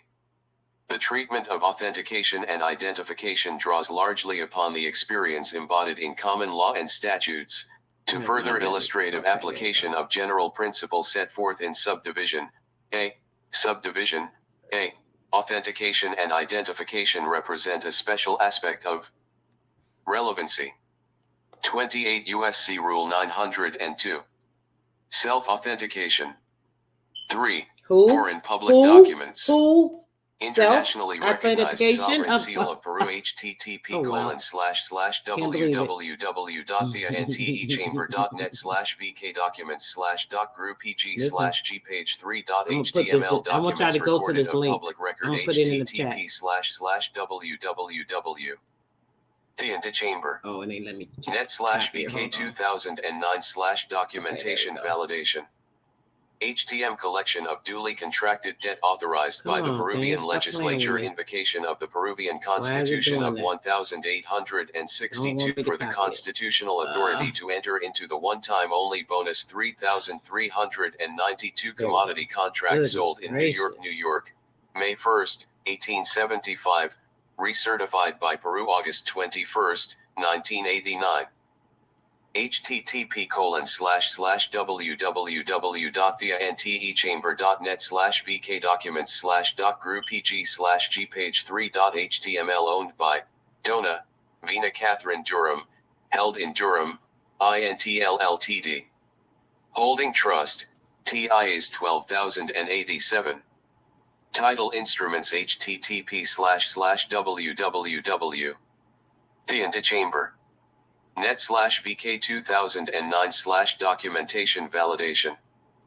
HTM equity holder of this debt retains all rights under repealed statutes as though they had never been repealed. 1 U.S.C. SEC 111 assumed by the United States pursuant to the corollary to the Monroe Doctrine assumed by invocation of the Constitution for the United States U.S. House and Senate 1906. Because y'all keep letting it happen. Suffered contractual interference 1907 and again in 1913 when Latin American debt remained unpaid and again December 24th, 1919 when what the kind U.S. of America? Foreign Federal Reserve was not prepared. House and Senate 1906. Subsequent assumption suffered contractual interference 1907 and again in 1913 when Latin American debt remained unpaid and again December 24, 1919 when the U.S. Foreign Federal Reserve was not prepared, nor willing to pay the Latin American debt. The Federal Reserve banking system became the first mortgage holder in the subsequent bankruptcy of the United States. This is how you get it. Thus putting the American bondholder of the Peruvian/Latin American contracted debt into a second mortgage position. The Federal Reserve First Mortgage is They believed won't to have go. expired Oh, thereby in wow, accordance sis. to the law of the Land Real Property Act, allows the Crazy. second mortgage holder the first That's why I be mortgage hating to position drop as the links, duly y'all. I be telling constituted, y'all, they mess my outstanding, links up. primary creditor of the United States of America I'm and gonna say this real subsequent quick, borrowers. guys. Listen, this is why I do not like dropping these links a lot of times. Just so people, a lot of times people like, I'll be reading something, they're like, oh, Sister Soul, drop the link, drop the link. If it's something very pertinent, guys, I'm sorry, I'm not gonna drop it. Y'all can get upset or whatever. Because what's happened is I used to do that, and the next thing you know, I can't access the link any longer. They've blocked it and made it unavailable, literally. The whole freaking library is blocked. You can't go through another link to find it or anything. So now I have my computer's full of all these downloads because I have to download certain things so that I'll have it just in case they block the link. I'll have it downloaded already in the PDF form. But the PDF form, you know, that takes up, these things take up a lot of space because some of them be like 1,000 pages, 1,200 pages. It's a lot. So what happens is once I drop it in the chat, right, a lot of times people will start accessing it that day or the next day or two. I go back to it and then it's no longer available, y'all. So it's not that I'm being selfish with it. It's like I be trying to get everybody the information. If I get rid of certain books because I've given certain very, very important books out to everybody, then then nobody else is ever going to read it again. I'm literally going to be the last person. There's books where I'm literally the last person that ever was able to read that book. You can't find that book online or any of that, y'all. This some real deep shit. They really be, y'all don't know how deep it is. This is why I do a lot of reading, guys, so you guys can get this information because who knows how long it'll be available. And it's really important. I believe in documenting it. This is why I have so many videos, because I do this so that it is documented and recorded on my videos. You guys definitely need to download a lot of the videos that have certain books that I've read and went over information, because you may not be able to access this later. You know, seriously. I'm not, if I tell you the name of it, I might as well drop the link, bro, because you're still gonna be able to find it. I can't do that. You mustn't even hear anything. I just stopped the book to go over, taking more time away from me letting you guys hear what it had to give, you know. But like seriously, guys, I just can't, like, because then if this particular document needs to stay available for important research. Not to say y'all ain't important. I do give it to some people. When people take my class, I give them certain books. I don't give them every book, but they get the books that are pertinent, that they have to understand. Because hey, I feel like if they come in this class and they've dedicated and given like true currency, their time and energy, and then they've actually paid for something with me for me to give my undivided attention, I'm going to give them the extra stuff. So if it gets lost, I'm sorry, I don't know what to say. I download it. I suggest they download books that I give, and that's pretty much that. But yeah, let's go. I'm sorry, guys. It's not being selfish. It's just, it is what it is. I understand it or not, but let's go. Of Treasury Trust monies of we, the people, without the knowledge or authorization of Chad or not. Yeah. Said second mortgage holder. Second mortgage holder pleads equity. The first rule of equity. Equity clean hands doctrine. One more time. Hold on. Creditor. Said second mortgage. The Federal Reserve First Mortgage is believed to have expired thereby in accordance to the law of the Land Real Property Act, allows the second mortgage holder the first mortgage position as the duly constituted, outstanding, primary creditor of the United States of America and subsequent borrowers of Treasury Trust monies of we, I have the classes people, every without month the since knowledge I got or class going authorization now. of said second mortgage holder. Second mortgage holder pleads equity. The first rule of equity. Equity clean hands doctrine. Creditor. Durham. I'm gonna put my email in. INTL-LTD. I'll send you information. Holding trust pleads for payment in full of said outstanding debt being due per grandfathered contract. American gold dollars, gold, gold coin, gold bullion, and / or coin of the realm calculated at the second London fix. This date of September 9th, 2010, bringing calculations forward from the Central Intelligence Calculations August 1989, calculated from the contract date of May 1st, 1875 to May 1st, 1990 in the amount of $206,858,58 $1,465,280,000,000.00 due per contract. I'm about to put it pursuant to Article 1, Section 10, Constitution 4/ of the United States, individual states are not allowed to make any things but gold and silver coin a tender in payment of debts. The Constitution also stated, Congress has the power to coin money and regulate the value thereof. It has been established in fact that, all that government does and provides legitimately is in pursuit of its duty to provide protection for the private rights. Winhammer v. People, 13 New York 378, which duty is a debt owed to its creator, we the American people, and the unenfranchised. Note by the Department of State pursuant to Public Law 89-497, approved July 8, 1966, 80 Stat. 271, 1 U.S.C. 113.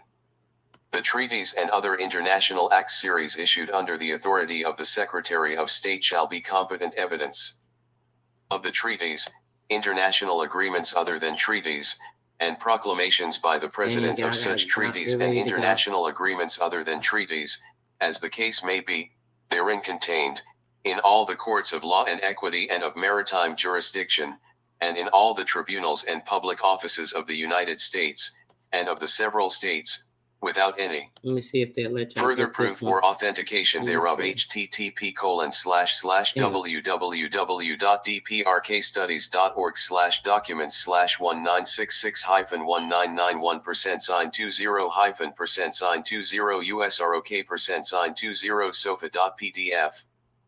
Claim of jurisdiction, as a category of venue. In private matters, there exists no jurisdiction over these sovereign men, or women as made more pronounced elsewhere within this documentation. B. In public matters, jurisdiction is inseparable from law and law is inseparable from lawful money and lawful money is only gold and silver, or paper certificates redeemable in gold or silver. UCC 8-110 confirms under code the person's right to choose the law form in their own corporate or nation/state jurisdiction, private trust, etc. 8-111 upholds our right to create our own corporate or state laws pertaining to what does and does not apply to registrations and certificates, trust indenture. Claimants have found no remedy, relief, or recourse through communication directly to all parties of de facto governmental agencies, and 2. The United States Court of Federal Claims shall have jurisdiction to render judgment upon any claim against the United States founded either upon the Constitution, treaties, or any act of Congress, or any regulation of an executive department, or upon any express or implied contract with the United States, or for liquidated or unliquidated damages in cases not sounding in tort, including any dispute concerning termination of a contract, transfer or assignment of trust, rights, intangible or intangible property, and other issues. If remedy, satisfaction, and accord are not realized by claimant/claimants, necessity dictates removal and you gotta realize it. You gotta know what to do. Nothing herein shall be construed to give the United States Court of Federal Claims jurisdiction of any civil action within the exclusive jurisdiction of the Court of International Trade pursuant to original jurisdiction. A. Contracted privileged debt. 3. Therefore, claimants notices the entire world that the jurisdiction of the District Court to the Federal Circuit to the Confederation, and the Court of International Trade *C directly below is hereby, when necessary at claimant's discretion, invoked to utilize its granted powers, and intercede on behalf of claimants. See John N. Perry v.S. The United States 294 U.S. 330, in an effort to prevent any malicious vexation by legal process, or cloak to disguise a collateral undertaking in U.S. funds and to obtain cognizance by the United States, founded under Act of February 21, 1871, and all of its sub-entities and agents, and bring equity to fruition, by issuance of directives and other interlocking dictates through ledger entries and computer-generated accounts communication, in the administrators of agencies' remedial duty to this sovereign man and to obtain restitution of personal liberty, children, land, funds, property, and assets confiscated, or withheld from ready access to claimants, by the United States or its sub-entities or agents, and, should it be deemed appropriate, claimants reserves the right to utilize any other resources, like the one referenced directly below. The principal statutory provisions pertaining to the United States Court of International Trade are contained in the following sections of Title 28 of the United States Code: Organization, Sections 251 to 258. Jurisdiction. Sections 1581 to 1585. And procedures. Sections 2631 to 2647. Demand is made to stipulate to the definition and clarification of the United States of America, since a minimum of 3 such definitions exists. History. The current U.S. corporation had its roots of 1871, or started with Gettysburg Address in 1864, and the incorporation of District of Columbia by presidential, martial law, military dictator, Legislative Act of February 21, 1871, under the Emergency War Powers Act and the Reconstruction Acts. Then reorganized June 11, 1878, 16 Stat. 419 Chapter 62. A corporation with the legislature was established, with all the apparatus of a distinct government created, incorporated by Presidential Legislative Act, February 21st, 1871, 41st Congress, Session 3, Chapter 62, page 419, on June 20th, 1874, the President with advice of Senate abolished and replaced the 1871 government with a commission consisting of 3 persons. 18 Stat. And L 116, Chapter 337A. Subsequent Act approved June 11th, 1878, 20 Stat. Isn't it funny that your standard trust would consist of 3 persons for the governance of your trust, huh? Same thing, same difference. L 102, Chapter 180, was enacted stating that the District of Columbia should remain and continue a municipal corporation, as provided in 2 of the revised statutes relating to said district, brought forward from the Act of 1871. I'm gonna go, guys, but I want y'all to hear this one other part. /s upreme j justia com/132/1/case HTML corporate officers. But by the Act of June 11th, 1878, 20 Stat.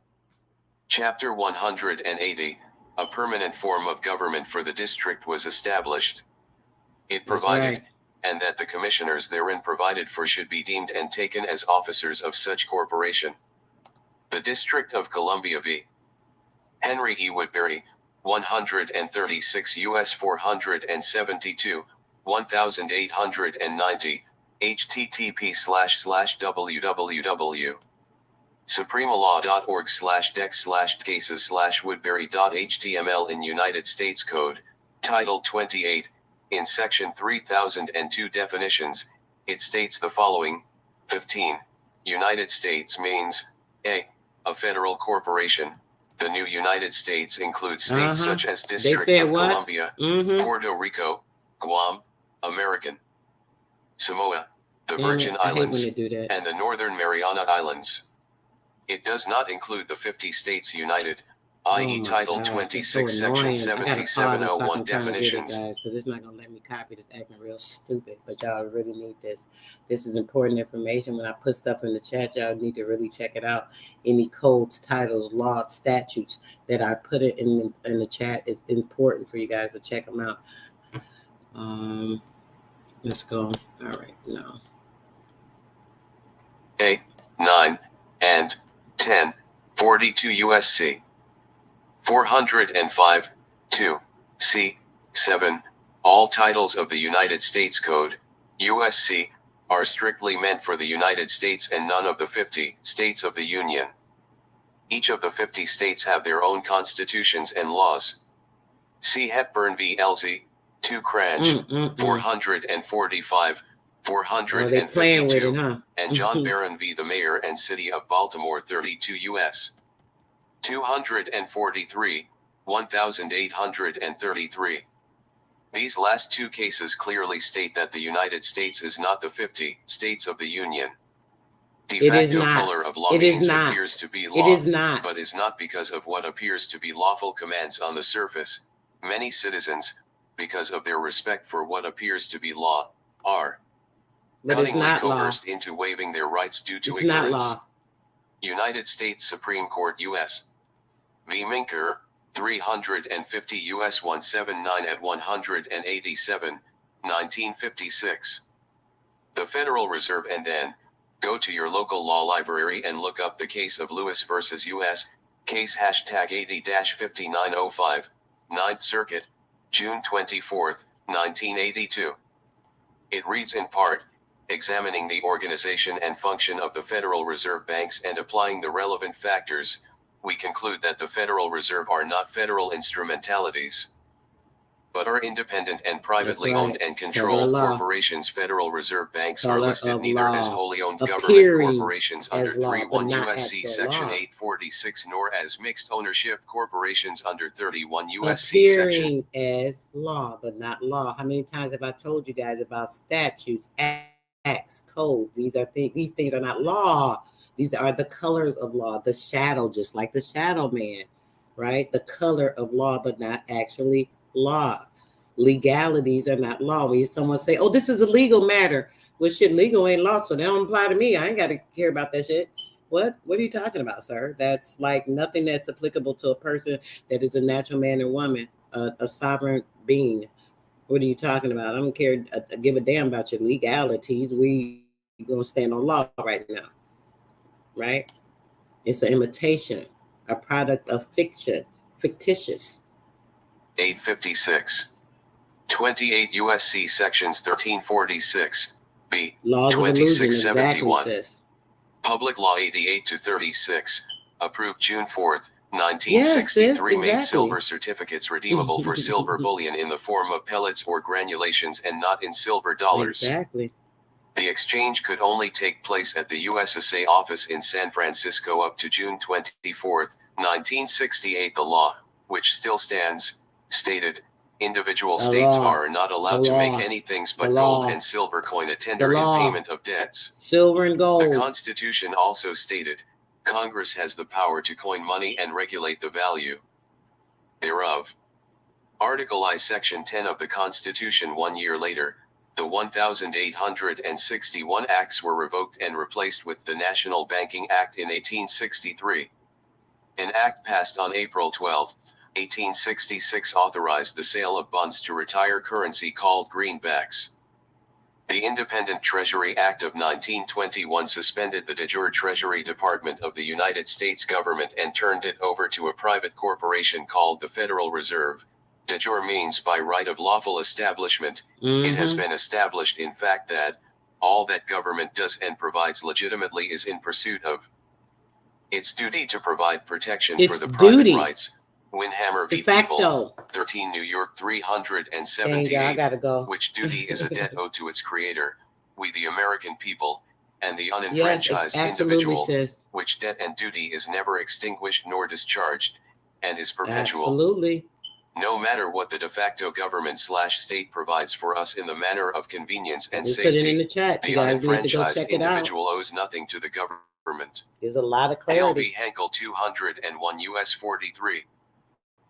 We the people have discharged any debt which may be said to exist or owed to the state/government. Listen, this is what I was waiting on. The governments are presumably indebted continually to the people, because we the people, sovereigns, presumably assented to the 1878 creation of the government corporation, and because we suffer its continued existence. I just was waiting on that good part. The continued debt owed to the people is discharged only as it continues not to violate our private rights, and when the government fails in its duty to provide protection, discharge their duty to the people. Welcome, brother. It is an abandonment, delictual default, of any and all power, authority, or vestige of sovereignty which it may have otherwise possessed, and the law remains the same. Let's just go back. The continued, we the people have discharged any debt which may be said to exist or owed to the state/government.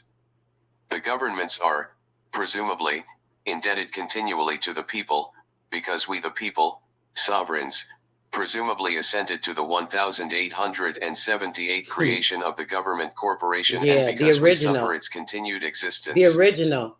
The continued debt owed to the people is discharged only as it continues not to violate our private rights. That's right. And when the government fails in its duty to provide protection, discharge their duty to the people, it is an abandonment, delictual default, of any and all power, authority, or vestige of Oh, so sovereignty they don't got no which it they may don't got have no power and otherwise authority possessed. over me, right? It say right here that in the original Constitution that if the government fails to operate proficiently in doing its job and handling it correctly and making sure that the people get what they supposed to get, they in violation. So they de facto, they have no power over the people when you go against the people. Are you freaking crazy? And the law Are they remains stupid? Same. One more time. The continued debt owed to the people is discharged only as it continues not to violate our private rights, and when the government fails in its duty to provide protection, discharge their duty to the people, it is an abandonment, delictual default, of any and all power, authority, or vestige of sovereignty which it may have otherwise possessed, and the law remains the same, the sovereignty reverting back to the people whence it came. Downs v. Bidwell 182 U.S. 244, Yeah, 1901. check it out. It is an accepted maxim of law that a contract is controlling until superseded by a new contract, whereby the new contract becomes the controlling document. Oh, to you need you a contract, do you? Contractual What I've been trying obligations to get y'all to discharge set the up, debt a of who? the A sovereign contract? people for the use of our For you credit and your in the people? original Your contract. family? Congress embedded numerous secret Come on, equity keep playing. contracts and Keep presumptions playing out into here, their y'all. complex regulatory Keep scheme for which playing they out here, unlawfully y'all. hold the American people liable. If a government comes down from their position of sovereignty and enters the domain of commerce, it submits itself to the same laws that govern individuals there. The U.S. does business on business terms. Stop doing that. Once the U.S. waives its immunity and does business with the citizens, it does so as a party never cloaked with immunity. The Clearfield Doctrine, in the complex regulatory scheme created by Congress, the U.S. voluntarily steps down from its position of sovereignty and enters the domain of commerce and submits itself to the laws of contract. I hate it. Do not be want me to Absent any copy it, but slash- I got to pause it, y'all, just so I can copy it because I want y'all to get this part. Hold on.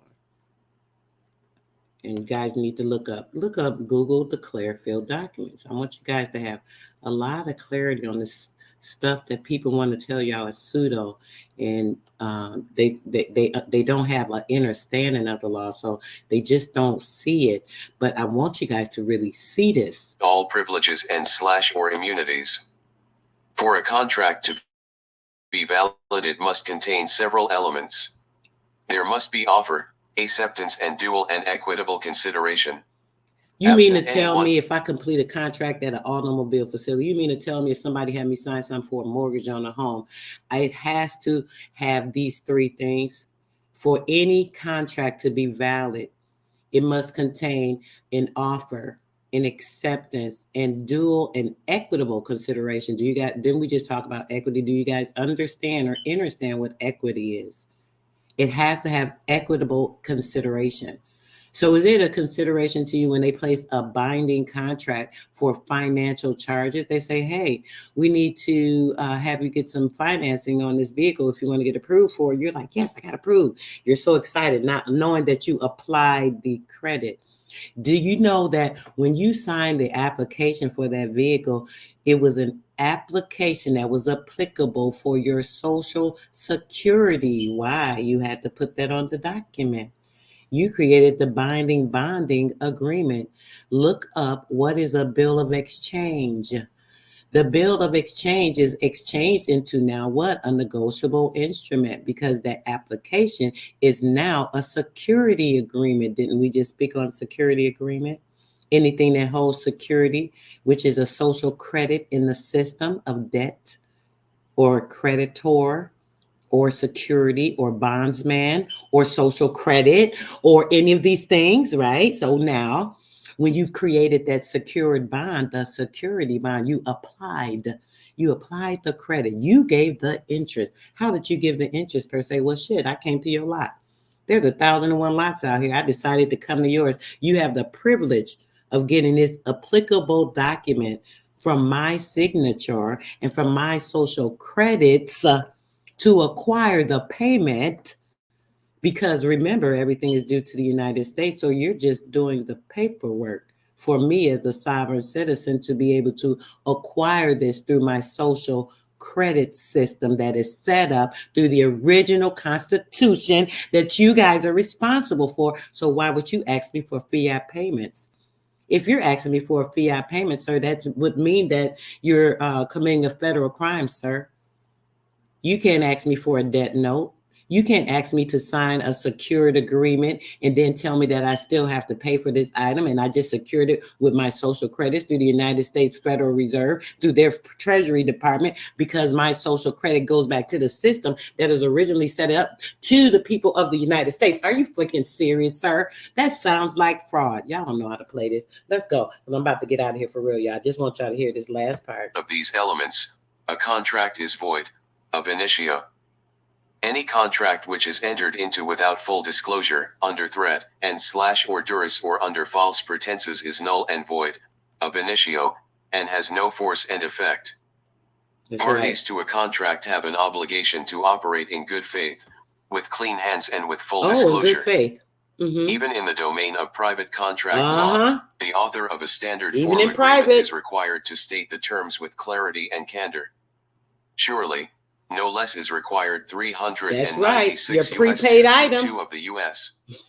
when it does business with its citizens. That's right. Check it out. There's another one you guys need to look at. 397 U.S. 203 in the complex regulatory scheme created by Congress, the U.S. secretly presumes that the living man, American sovereign, to be the legal fiction transmitting utility which they created to facilitate the flow of credit to the U.S. The U.S. secretly Wait a minute, did they presumes just tell you what Sister Soul is always telling you guys? Citizens. That you are the current?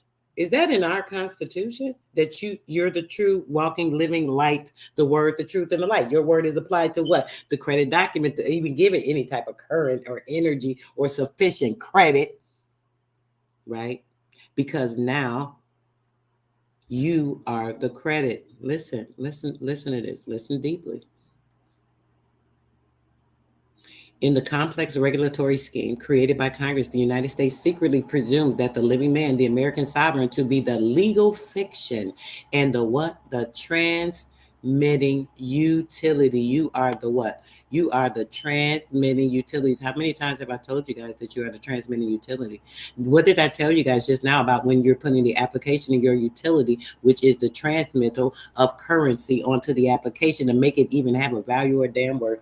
It wouldn't have no worth without your signature, without your social on there. Didn't I tell y'all this 1,000 times? Aren't they telling y'all the same damn thing? Somebody put a 1 in the chat if y'all getting this. Put a 1 in the chat if y'all understand that you are the true walking current. Do you know that when you apply your epidextrial strength in writing your autograph, grafting a document, automatically drafting your autograph is automatically drafting the document of secured agreement. Now, therefore, making it a what? Negotiable instrument that is what? Into a transmitted utility document, which is a secured agreement. Do you mean to tell me, Sister Soul, that when I signed it and applied my social to it, it was an immediate bond that was paid for? Yes, that's just what I'm telling you. That's what they're telling you too. Listen up close, guys. I definitely got to get up out of here, but I'm going to finish this page out. U.S. v. Seckinger 397 U.S. 203 in the complex regulatory scheme created by Congress, the U.S. secretly presumes that the living man, American sovereign, to be the legal fiction transmitting utility which they created to facilitate the flow of credit to the U.S. The U.S. secretly presumes that the American sovereign has assented to paying the debt of the U.S. But we didn't. To being a debtor and insolvent. Oh hell no! Y'all trick us into that shit every day. For the debt of the U.S. Creating securities. The U.S. has never informed the American sovereign of these presumptions which they hold against him, nor the consequences associated therewith. The U.S. when it does business with its citizens. U.S. v. Seckinger 397 U.S. 203 in the complex regulatory scheme created by Congress, the U.S. secretly presumes that the living man, American sovereign, to be the legal fiction transmitting utility which they created to facilitate the flow of credit to the U.S. The U.S. secretly presumes that the American sovereign has assented to paying the debt of the U.S., to being a debtor and insolvent bankrupt having pledged ourselves as sureties for the debt of the U.S. The U.S. has never informed the American sovereign of these presumptions which they hold against him, nor the consequences associated therewith. The U.S. has invested 75 plus years of propaganda to indoctrinate the American people. The U.S. has not only failed at full disclosure, having failed to state the terms and conditions of the secret contracts with clarity and candor, but have taken overt steps to deceive and misinform the American people. The U.S. has employed the use of threats and intimidation to maintain the illusion which they have invested years creating to sidestep their obligations in the original contract. To sidestep them. In the operation of their the U.S. has not only failed at full disclosure, having failed to state the terms and conditions of the secret contracts with clarity and candor, but have taken overt steps to deceive and misinform the American people. The U.S. has employed the use of threats and intimidation to maintain the illusion which they have invested years creating to sidestep their obligations in the original contract. In the operation of their complex regulatory scheme, the U.S. is operating in bad faith and with unclean hands to the detriment of the American people. Bad faith. The U.S. has failed in its duty to provide protection for our private rights in their overt Stealing subversion of said private rights, abusing, and abandonment, delictual default of any / all power, authority, or vestige of sovereignty which it may have otherwise possessed, and the law remains the same, the sovereignty reverting back to the people whence it came. Foreign court, the courts of a foreign state or nation. In the United States, this term is frequently applied to the courts of one of the states when their judgment or records are introduced in the courts of another. Foreign jurisdiction. Any jurisdiction foreign to that of the forum, e.g. a sister state or another country. Also the exercise by a state or nation jurisdiction beyond its own territory. Long-arm service of process is a form of such foreign or extraterritorial jurisdiction foreign laws, the laws of a foreign country or of a sister state. In conflict of law, the legal principle of jurisprudence which are part of 7007 term National Labor Relations Act. 2.1. This is the last a corporation is a person within meaning of equal protection and due process provisions of United States superior right of claims, standing of the plaintiff / claimant BK. Durham International Ltd. Holding trust is the superior, duly constituted, outstanding sovereign creditor since May 1st, 1875 of the United States of America and all debtor nations. A long ass time. This is a sovereign contract under seal. And they keep playing with you like you're broke. Bearing duly constituted contract rights to the bearer / holder of sovereign debt instruments of May 1st, 1875 sold in the city of New York, State of New York, USA. Contract stipulates the law of the United States shall prevail, being the laws of the United States contained in the codified U.S. statutes at large of 1875. No jurisdiction in the world has the authority to impede or interfere with contracts, specifically not within the United States, nor any internationally recognized nation. No ex post facto law or statute can impede the obligation of the contract. Right, it's crazy, bro. This You gotta claim laugh. is based Sis, upon you the got to laugh to keep Constitution. from crying. Representing the 50 United States republics, are not the same as the United States, a municipal corporation. Said corporation is bankrupt and is a debtor to the people of the nation. This right of one lien position cannot be denied for the lawful creditors. Y'all seen they bankruptcy documents. Beneficiaries claim the rights of beneficiaries, as designated by V.K. Durham, whose claims have been previously made upon the Bank of International Settlements. This claim is based upon the Constitution. No jurisdiction. Contract stipulates the law of the United States shall prevail, being the laws of the United States contained in the codified U.S. statutes at large of 1875. No jurisdiction in the world has the authority to impede or interfere with contracts, specifically not within the United States, nor any internationally recognized nation. No ex post facto law or statute can impede the obligation of the contract. This claim is based upon the Constitution. Representing the 50 United States republics are not the same as the United States, a municipal corporation. Said corporation is bankrupt and is a debtor to the people of the nation. A debtor to who? This right of one lien position cannot be denied for the lawful creditors. Every damn thing. Beneficiaries claim the rights of beneficiaries, as designated by V.K. Durham, whose claims have been previously made upon the Bank of International Settlements. Yeah, I keep telling y'all. We make no representations other than our belief that the claims by V.K. Durham, are true and must be considered by this court. We claim as injured parties, beneficiaries of the real party in interest, a class, the right to seek legal remedy against all parties for the constructive violation of our contract/trust with the enumerated United States.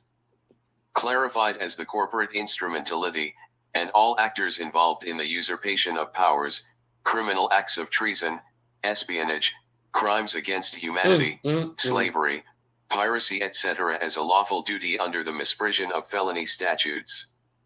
We are of the belief that active and overt criminal conspiracies have been conducted by unscrupulous and nefarious parties, amounting to acts of international terrorism, espionage, and acts of war and genocide against people of the world.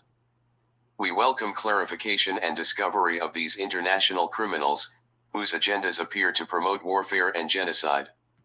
As a class of living witness to events for the last 30 plus years, members, trustees, and beneficiaries of these designated trusts accounts, collectively designated here as designated trust, they say, have suffered and currently suffer from these international conspiracies, and in good faith, with clean hands, we desire full disclosure of the historically proven guilty parties, current conspirators, both domestically and internationally.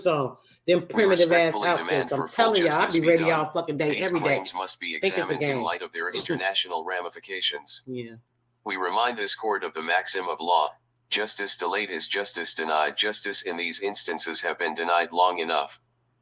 The volume of evidence is so great that it cannot be presented here in printed form. It's so great. To avoid the issues it's so being much, sealed guys. or hidden from They the couldn't even public put it all forums, here. we have And this is a published many of the 101-page evidences document. and documents on the electronic media and websites. This master website for the trustees shall be enumerated here for the base of all allegations made herein. Many others will be created to ensure the world is not denied access to these truths. http://www.theantechamber.net/vkdocuments Monday, March 22nd, 2010, 8:22. I want y'all to understand this. I put it in the chat earlier. I don't know if you guys had a chance to look it up, but I'm going to go over it with you real quick so you can really have a clear understanding. Let me get through this chat real quick. Because I want to put something else in here. Hold on.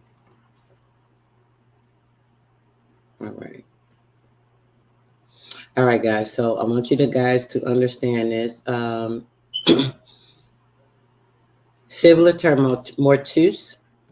It's like what I keep telling you guys about being BLACK, being a minority. All these things are dead in law. That's all it is. Yes, because we are the people. There's no way you could be black when you are the word, the truth, and the light. You are the current. You are literally like the true utility, the walking, living, electrical utility of this planet. Like, stop playing. They have it in their own documents. We just read it. I mean, come on. I can't get any seriouser than that. Okay, listen. The civiliter mortuus definition and legal meaning. Definition and citations. Civilly dead. It means you are civilly dead. Dead in your mind. Not having the correct stance, not being able to stand in yourself, your true self, right? That means you are an imbecile in the eyes of the law. That means you're black, dead in your mind. You can't see the data. Like you are a minority, which means that you are like a minor in a minor state, childlike mind, feeble-minded, once again, right? An imbecile in the eyes of the law. Okay, clearly defined. All right. Now, civilly dead, dead in the view of the law, the condition of one who has lost his civil rights in his capacity and is accounted dead in law. Why is that? You've lost it because you don't understand that you are sovereign in the state of the law.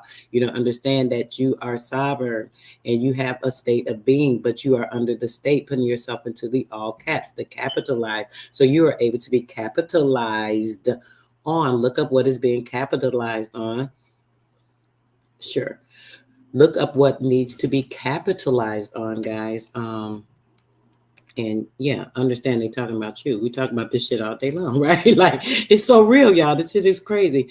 There's not enough time in the day for me to keep going over this information with y'all. I tell you, I get so tired and so overwhelmed, y'all. I tell you that it is so hard, but I'm going to do the best I can. I know I have been slowing down, and it's going to stay like that. I said this was going to be the last video for this year. So if I pop in and do another one, just consider it that I felt the energy to do so. But at this current time, I'm really not going to be doing consistent lives like that. It takes so much of my time. Like I said, I'm not getting,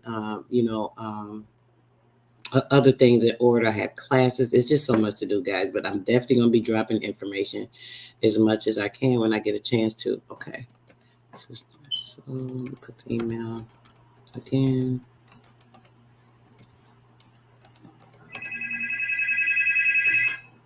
Okay. And okay. And I'm gonna put my Cash App for anybody that feel froggish. Y'all can leap right on over there to Cash App. Hit your girl up. Send a little bit of support. It won't hurt. If you got it, only if you got it. If you don't, I still appreciate you coming in. Let's see. Cash App.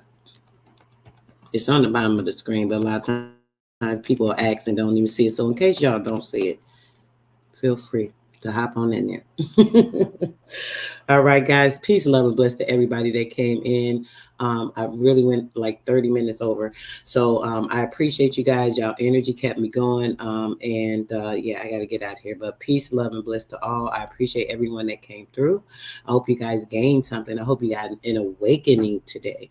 Any other relevant information that we continuously go over and have been going over out of the 700 and some videos I got on my page, like, I don't know. But out of all the information we've gone over, if anything today made it any clearer for you, put a 1 in the chat. I just want to know if me staying on here longer, even though I'm tired, didn't want to, I wanted to end it, but some kept telling me I had to make sure you guys saw certain things to really get the clarity. If y'all got a better clarity today, I know I always make it clear. I make it clear all the time. But if y'all got a better clarity today, I want somebody to put 1 in the chat. The better clarity, even more confirmed. Really clear for you? Okay, guys, that's what I'm talking about. Okay, it's really clear. All right, it's real. We went through enough. I mean, y'all know I like to share document after document, all this reading and researching and showing stuff. I just don't want it to seem to be fictitious. I don't want people to think I'm trying to scam anybody. I don't want anybody to think that I'm doing this because I'm trying to get something from somebody. I want y'all to understand I'm doing this so y'all can get something for yourself. Like, get your mind right. Like, for real, really know what's going on and really see what's real out here. Like, it's so serious. Okay. See, this is why I do this. I love you guys. You guys are awesome. You guys are freaking everything, right? You guys are literally the transmitting utility of what all energy. That includes what love, that includes fertility, being able to fortify yourselves when you apply knowledge, applying the things that you understand. It's so important, guys. You guys are really the freaking best, like, for real. Nobody don't want y'all to know that shit, but I'm telling you, no matter what nobody says to you, no matter what you go through, I don't care how somebody tries to treat you throughout the day, this week, you stand in who you are. Let them know not to play with you. Like, literally, you need to let these businesses know. When they call you, say, listen, who gave you my information? Who gave you the damn authority to even call my phone? Who told you I had to take time to answer this call for it not to be something that had to do with my personal business or something pertaining to my personal life, but you, a stranger, having my personal phone number that I paid for? Who gave you the access? Get their information, y'all. Start being astute. Who are you? Let me speak with a supervisor. Let me get y'all information. I might need to speak with y'all legal department because I don't think I gave y'all access to my personal information, my private information. That means someone gave it to you. How did you get my information? Maybe we need to reach out to them. That's a data breach. Then we start off talking about the data breach. Aren't they paying up to $20,000 per person in the household? If you got 2 children and it's you and your husband or you and your wife, that's $80,000 you could seek. It depending on the fraud that's been perpetuated. You guys go in there, go back, get that link. Y'all go check the link, see if you're eligible, if you have been compromised, and then start getting your money. Like, it's just that simple, y'all. Come on now. Today was the realest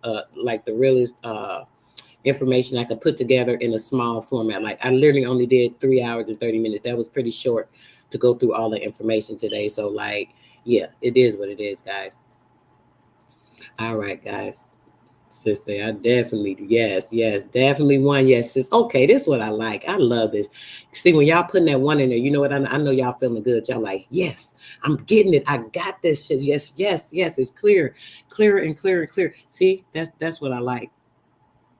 Period. We still here. We ain't going nowhere. Peace, love, and bliss to everybody that came through. You guys, American best people ever that walk this plane, that actually gives it the energy, the breath, the carbon emissions. That is the life. That is the energy. Like, come on, they try to say it's negative. Even that's the best thing ever. And they need it. They need it to even survive. Like, it's crazy. All right, guys. Appreciate you guys too. Peace, love, and bliss. I'm definitely out, guys. Y'all have a great one. Definitely. I got y'all. As long as I got the energy to do so, I will do so. Peace, love, and bliss, guys. I'm definitely out. Peace.